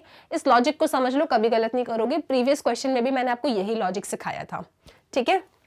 और डिवाइड में क्या होता है, एम माइनस एन, ठीक है। तो यहाँ पे हम ये मानते हैं कि m हमारा 2 है, n हमारा 1 है, क्योंकि m माइनस एन है, ठीक है जी। कैसे करने वाले हैं इस क्वेश्चन को, मैंने आपको बता दिया, फॉर्मूला भी रटने की जरूरत नहीं है। सबसे पहले 2 पकड़ते हैं अपन। ये 2, इसका मल्टीप्लिकेशन p से करना है कि q से करना है, यही डाउट आएगा। मैं आपसे कहूंगी आप इस 2 को देखो, किन 2 पॉइंट्स के बीच में है, r एंड q। किस पॉइंट को टच नहीं कर रहा, p पॉइंट को। तो 2 का मल्टीप्लिकेशन p से करो, ठीक है, मतलब 2 का मल्टीप्लिकेशन OP वेक्टर से करो, ठीक। 2 इंटू OP वेक्टर माइनस क्या, 1 को देखो, 1 R एंड P को टच कर रहा है, किसको टच नहीं कर रहा है, Q को। 1 का मल्टीप्लिकेशन OQ वेक्टर से करोगे, ठीक है। 1 into OQ vector divided by 2 minus 1, ठीक है, ये रेशियो हो गया 2 माइनस 1। हमें जो OR वेक्टर चाहिए बस हमारे पास आ चुका है, वो 2 OP वेक्टर, OP वेक्टर कितना है, 2A vector plus B vector minus OQ vector कितना है, A minus 3B। A vector minus 3B vector divided by 2 minus 1, 1। We have OR vector is equal to कितना आ रहा है, 2 2 जा 4, 4A vector plus 2B vector minus A vector plus 3B vector. Divide में 1 लिखूं क्या, क्या ही मतलब है, मत लिखो, ठीक है। 4A माइनस A वेक्टर, हमें जो OR वेक्टर का पोजीशन वेक्टर चाहिए ना, हमारे पास आ चुका है, बस देख लो आप लोग। 4A माइनस A कितना होता है, 3A vector, 2B plus 3B 5B vector. तो ये आ गया आपका OR वेक्टर का पोजीशन वेक्टर। कितना इजी है, मैंने आप लोगों को यहाँ पे ट्रिक भी बता दी कि कैसे सेक्शन फॉर्मूला लगाते हैं, ठीक है। अब आपको कुछ याद रखने की जरूरत नहीं है, कुछ भी रटने की जरूरत नहीं है, आप बस इस ट्रिक को याद रखो, आसानी से एकदम सही बनाओगे सेक्शन फॉर्मूला, ओके। और यहीं पे P के पास R क्यों है, क्योंकि R ने P एंड Q को 1:2 के रेशियो में ज्वाइन किया है, मतलब P के पास 1 है और Q के पास रेशियो डेफिनेटली 2 होने वाला है। तो यहाँ पे देखो ना, RP थोड़ा छोटा भी दिख रहा है, समझ में आ रहा है, हाँ 1 रेशियो हो सकता है। अब ये 2 डेफिनेटली Q के पास है, तो थोड़ा बड़ा होना चाहिए, तो इसलिए उसको इस तरीके से आपने फिगर बनाया है, ओके। आई होप एक एक चीज क्लियर है। हमने OR वेक्टर का पोजीशन वेक्टर निकाल लिया है, यहाँ लिख देती हूँ कितना आया है, 3A vector plus 5B vector. अभी सवाल खत्म हुआ है क्या, नहीं, अभी सिर्फ इस क्वेश्चन का पहला पार्ट खत्म हुआ है। दूसरा पार्ट क्या है कि शो कीजिए कि P is the mid point. अच्छा, अब ये जो P है ना, मिड पॉइंट है of the line segment RQ। अब आपको ये बताना है इस क्वेश्चन में। इतना समझ में आ गया तो मैं इसे हटा देती हूँ, ठीक, चलो। इसे हटाया जाए, आई होप कोई समस्या नहीं है, क्लियर हो गया होगा एक एक चीज, डायग्राम समझ गए तो क्वेश्चन कभी गलत नहीं करोगे। अब हमें शो करना है कि P क्या है भाई, P मिड पॉइंट है, किसका, R एंड Q का। मिड पॉइंट कैसे शो करते थे, वही अपना सेक्शन फॉर्मूला, उसमें एक थर्ड केस हम पढ़कर आए हैं। वो थर्ड केस क्या कहता है कि ये जो पोजीशन वेक्टर है ना, वो इस पोजीशन वेक्टर और इस पोजीशन वेक्टर के सम करके डिवाइड बाय 2 कर दो, अगर ये बराबर आ गए मतलब P मिड पॉइंट है। मैम थोड़ा फिर से बताओ, अच्छा ठीक है, सुनो। क्वेश्चन ने कहा है कि शो कीजिए कि P is the mid point of the line segment RQ। तो अगर आप लोग यहां पे ऐसा बता पाए, कैसा, कि OP वेक्टर आपका बराबर है OQ vector plus OR vector divide by 2। अगर आप लोगों ने OQ वेक्टर ये रहा, OR वेक्टर ये रहा, इसका सम किया, 2 से डिवाइड किया और वापस आपने OP वेक्टर पाया, तो इसका मतलब ये हो जाएगा कि P is the mid point of RQ। वो लिखा है ये चीज, और यही आपके सेक्शन फॉर्मूला का केस 3 था। बताओ हाँ या ना, क्लियर है। मतलब हम यहाँ पे क्या करने वाले हैं, इसको इससे ऐड करेंगे, 2 से डिवाइड करेंगे, ये आ गया तो P मिड पॉइंट है। चलो काम पे लगते हैं। यहां पे आ जाओ, क्या है ये, राइट हैंड साइड ना, RHS है हमारे पास दिस OQ vector plus OR vector divide by 2। O Q vector क्या है? ओ क्यू वैक्टर है ए वैक्टर माइनस 3b वैक्टर, ठीक है। O Q plus plus plus है ना, O R vector, O R vector क्या है? 3a vector plus 5b vector, divide किससे करना है? 2 से करना है। तो कितना आ रहा है ये? a plus 3a 4a, this is 4a vector minus 3b plus 5b 2b vector divided by 2। 2 ऊपर से कॉमन ले लो, कितना आ रहा है? 2 कॉमन लिया, 2 से 2 कैंसिल कर देना, तो ये आ रहा है 2a vector plus b vector. और जरा ध्यान से तो देखो, ये 2a vector plus b vector कौन है? OP vector. और देखो आपने क्या देखा कि आपका RHS LHS के बराबर आ गया है, इसका मतलब डेफिनेटली हमारा P मिड पॉइंट है। किसका? P मिड पॉइंट है R एंड Q का। क्वेश्चन क्लियर है? सब ठीक है? P मिड पॉइंट बताना था, तो हमने पता है फॉर्मूला क्या होता है, उसका राइट हैंड साइड लेके गए, सॉल्व किया, LHS तक पहुंच गए, तो yes it is a mid point. बहुत प्यारा क्वेश्चन है, इस क्वेश्चन की एक बार प्रैक्टिस करना, डायग्राम बनाना, पूरा सॉल्व करना। अगर ये क्लियर है तो चलो मेरे साथ अगले क्वेश्चन की तरफ, क्वेश्चन नंबर 10। क्वेश्चन नंबर 10 को रीड कीजिए। The two adjacent sides of a parallelogram are this and this। तो एक काम करते हैं, दो वेक्टर्स दिए हैं, इनको कुछ नाम दे देते हैं। सपोज आपका A वेक्टर है 2i cap minus 4j cap plus 5k cap. उसके बाद B वेक्टर क्या है आपका? i cap minus 2j cap minus 3k cap. Okay, अब सुनो, The two adjacent sides of a parallelogram are A vector and B vector। बना लो, चलो parallelogram बनाओ, बहुत इजी क्वेश्चन है। ये रहा parallelogram, this is A, this is B। Ma'am ये पैरेललोग्राम तो नहीं है, अरे ठीक है मान लो पैरेललोग्राम है, दिस इज AB, ये रहा C, ये रहा D। इस पैरेललोग्राम के एडजेसेंट साइड पे दो वेक्टर्स हैं, तो ये रहा एक एडजेसेंट साइड, सपोज ये वेक्टर A है, ये रहा दूसरा एडजेसेंट साइड, और ये आपका वेक्टर B है। अब इन्हें क्या चाहिए हमसे? इन्हें चाहिए unit vector parallel to its diagonal. अब आप कहोगे मैम ये लाइन तो कहीं सुनी सुनी सी लग रही है, क्वेश्चन नंबर 6, क्वेश्चन नंबर 7 याद है, उसी का ही टाइप है ये। ठीक है, आपसे क्या पूछ रहा है? Unit vector parallel. मतलब क्या करना है? सबसे पहले आपको जिस भी वेक्टर के पैरेलल एक यूनिट वेक्टर पूछा जा रहा है ना, उस ही वेक्टर का कैप निकालना है, काम खत्म। वो ही आपका यूनिट वेक्टर होगा जो पैरेलल होगा। किससे पैरेलल पूछ रहा है? पैरेललोग्राम के डायगोनल से, जो आपको दिया ही नहीं है। मैम नहीं हो सकता क्वेश्चन, ऐसा तो आप बिल्कुल कह ही नहीं सकते। तो मैम डायगोनल वाला वेक्टर कहाँ है? वो वेक्टर भी तो चाहिए रहेगा, तभी तो हम उसका कैप निकालेंगे और कह देंगे कि ये रहा आपका answer, this is a unit vector which is parallel to its diagonal. सही बात है ना? हाँ, बात तो अब समझ में आ रही है। लेकिन ये डायगोनल वेक्टर कैसे आएगा?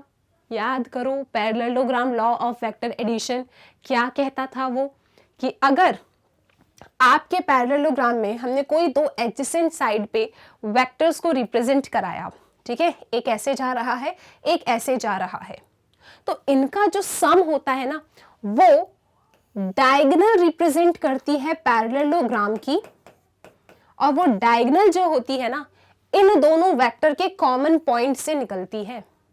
मतलब हमें डायगोनल दिया नहीं था इनने, हम निकाल सकते हैं। ठीक है, सो डायगोनल मतलब आपका AC वेक्टर क्या होगा? A vector plus B vector.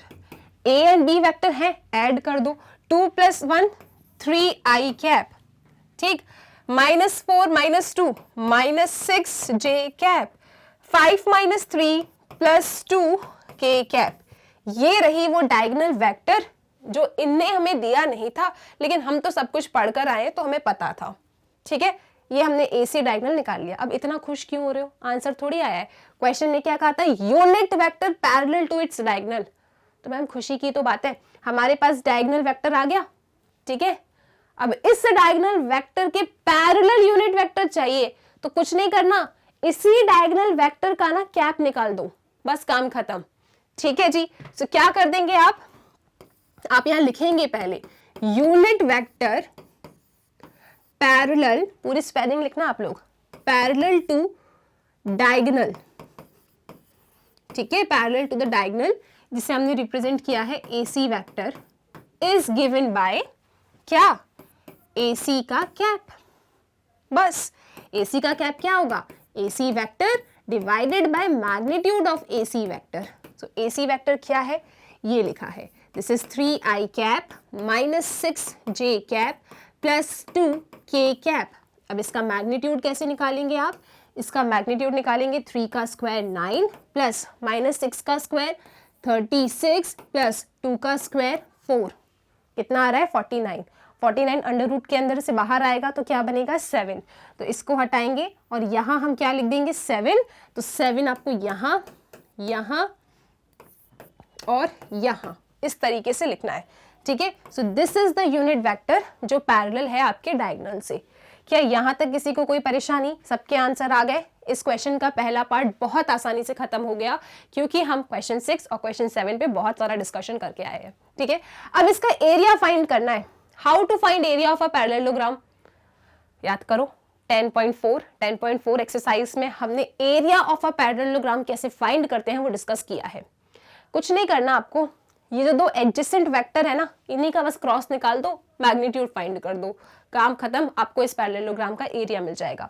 अगर ये नोट डाउन कर लिया है तो मैं इसको यहाँ से हटाती हूँ और जल्दी से इसका एरिया निकालती हूँ, ठीक है, राइट। तो इसे हटाया जा रहा है। आई होप आप लोग बहुत अच्छे से समझ गए हैं इन क्वेश्चंस को। सो अब बारी है एरिया ऑफ अ पैरेललोग्राम की। Area of a parallelogram cross product के मैग्नीट्यूड से रिप्रेजेंट किया जाता है, लेकिन कौन से वेक्टर्स का क्रॉस प्रोडक्ट लिया जाता है, जो पैरेललोग्राम के एडजेसेंट साइड पे हो, ठीक है।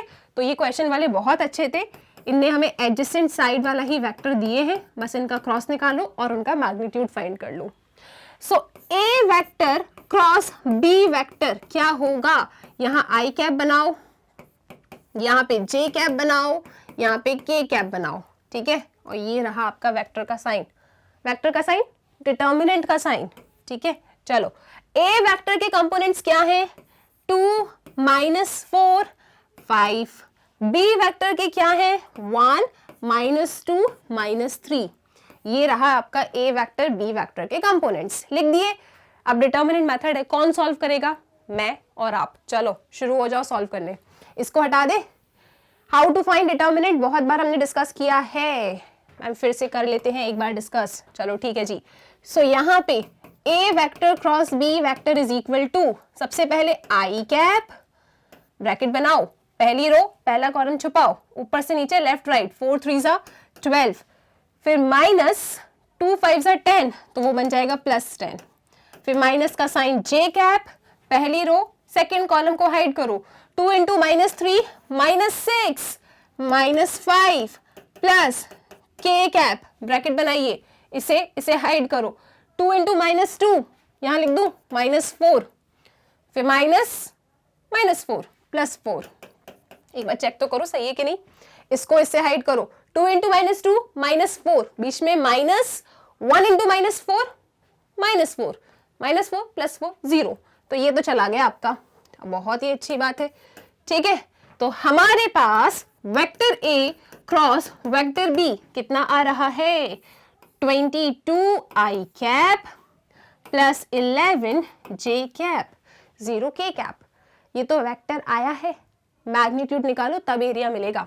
सो area is what, A cross B vector का मैग्नीट्यूड अंडर रूट 22 का स्क्वायर कौन बता रहा है 484, 11 का स्क्वायर 121, ऐड भी कर दो, ऐड करके कितना आ रहा है 4 + 1 5, 9 10 4 5 6 605, 605 के फैक्टर्स कोई बता रहा है क्या मुझे, नहीं मैम निकालो, फाइंड करो आप खुद ही, चलो ठीक है मैं ही फाइंड कर लेती हूँ, मत बताओ।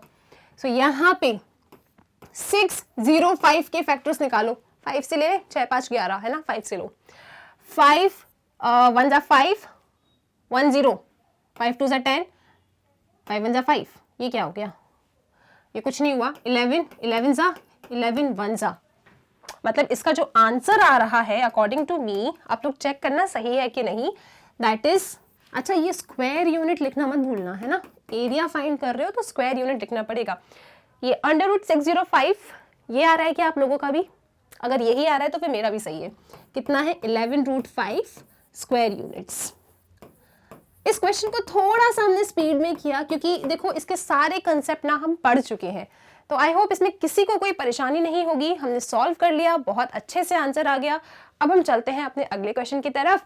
स्क्रीनशॉट लीजिए, आराम से सॉल्व करना बन जाएगा। ठीक, चलो अगले क्वेश्चन की तरफ अपन चलते हैं। इसके साथ ही हम लोगों ने मिसलेनियस एक्सरसाइज के क्वेश्चंस डिस्कस कर लिए हैं, क्वेश्चन नंबर 1 से लेके क्वेश्चन नंबर 10 तक। ओके, अभी पूरा चैप्टर खत्म नहीं हुआ है। नेक्स्ट वीडियो आएगा जहां पे हम रिमेनिंग जितने भी क्वेश्चंस है ना मिसलेनियस एक्सरसाइज के, उसे टारगेट करेंगे। ओके, सो आपने खुद ही देखा कि ये एक्सरसाइज कितनी इंपॉर्टेंट है और कितने डिफरेंट पैटर्न के क्वेश्चंस थे और हर एक क्वेश्चन बहुत इंपॉर्टेंट था। ठीक है, सो इन सब की प्रैक्टिस करना और नेक्स्ट वीडियो का वेट करना सो दैट हम अपने वेक्टर अलजेब्रा चैप्टर को पूरे तरीके से फिनिश कर दें। सो स्टूडेंट्स, आप लोग जानते हैं मैग्नेट ब्रेन्स की ना वेबसाइट है और प्ले स्टोर पे आपको मैग्नेट ब्रेन्स की ऐप भी मिल जाएगी। सो वहां जब आप जाएंगे तब आप देखेंगे कि आपके हेल्प के लिए जितने भी हमारे सब्जेक्ट हैं, जो भी कोर्स है, जिस भी बुक को हम पढ़ रहे हैं ना, वो सब कुछ वहाँ एक प्रॉपर फॉर्मेट और सीक्वेंस में अरेंज्ड है सो दैट आपको कोई परेशानी ना आए और जितना भी कंटेंट है ना वो सब कुछ फ्री अवेलेबल है। ओके, सपोज आप मैग्नेट ब्रेन्स की वेबसाइट देखना चाहते हैं, आप गूगल पे जाइए, magnetbrains.com सर्च कीजिए। जब आप सर्च करेंगे तब आपके सामने किस टाइप का पेज ओपन होगा। आपको यहां जाना है एक्सप्लोर टॉप कोर्सेज के सेक्शन में। क्लास 12th स्टूडेंट्स हैं आप, तो क्लास 12 पे क्लिक कर लीजिए। इसके बाद आप देखेंगे 12th क्लास में आपके जितने भी सब्जेक्ट्स हैं ना, वो हर एक सब्जेक्ट और जो भी डिफरेंट बुक्स हम पढ़ रहे हैं वो सब कुछ यहाँ आपको एकदम सीक्वेंस में अरेंज्ड मिल जाएगा। सपोज आप class 12th maths NCERT volume 2 देखना चाहते हैं, आपको यहाँ जाना है, वॉच नाउ पे क्लिक करना है। फिर आप क्या देखेंगे, आपके जितने भी चैप्टर्स हैं यहाँ पे जो हम फिनिश कर चुके हैं, कंसेप्ट हो, एक्सरसाइज हो, सब अरेंज्ड है। सपोज आप इंटीग्रल्स पढ़ना चाहते हैं, इंटीग्रल्स पे क्लिक कीजिए, मैं आपको मिलूंगी इंटीग्रल्स पढ़ाते हुए। ओके, सो स्टूडेंट्स, सब्सक्राइब कीजिए मैग्नेट ब्रेन्स को, एक 100% फ्री एजुकेशन प्लेटफॉर्म है ये। वीडियो लेक्चर अगर पसंद आए ना तो लाइक भी जरूर कीजिएगा और अपने दोस्तों के साथ इन लेक्चर्स को आप शेयर भी करेंगे, क्योंकि आप जानते हैं नॉलेज शेयर करने से ही बढ़ती है। So till then keep practising and take care.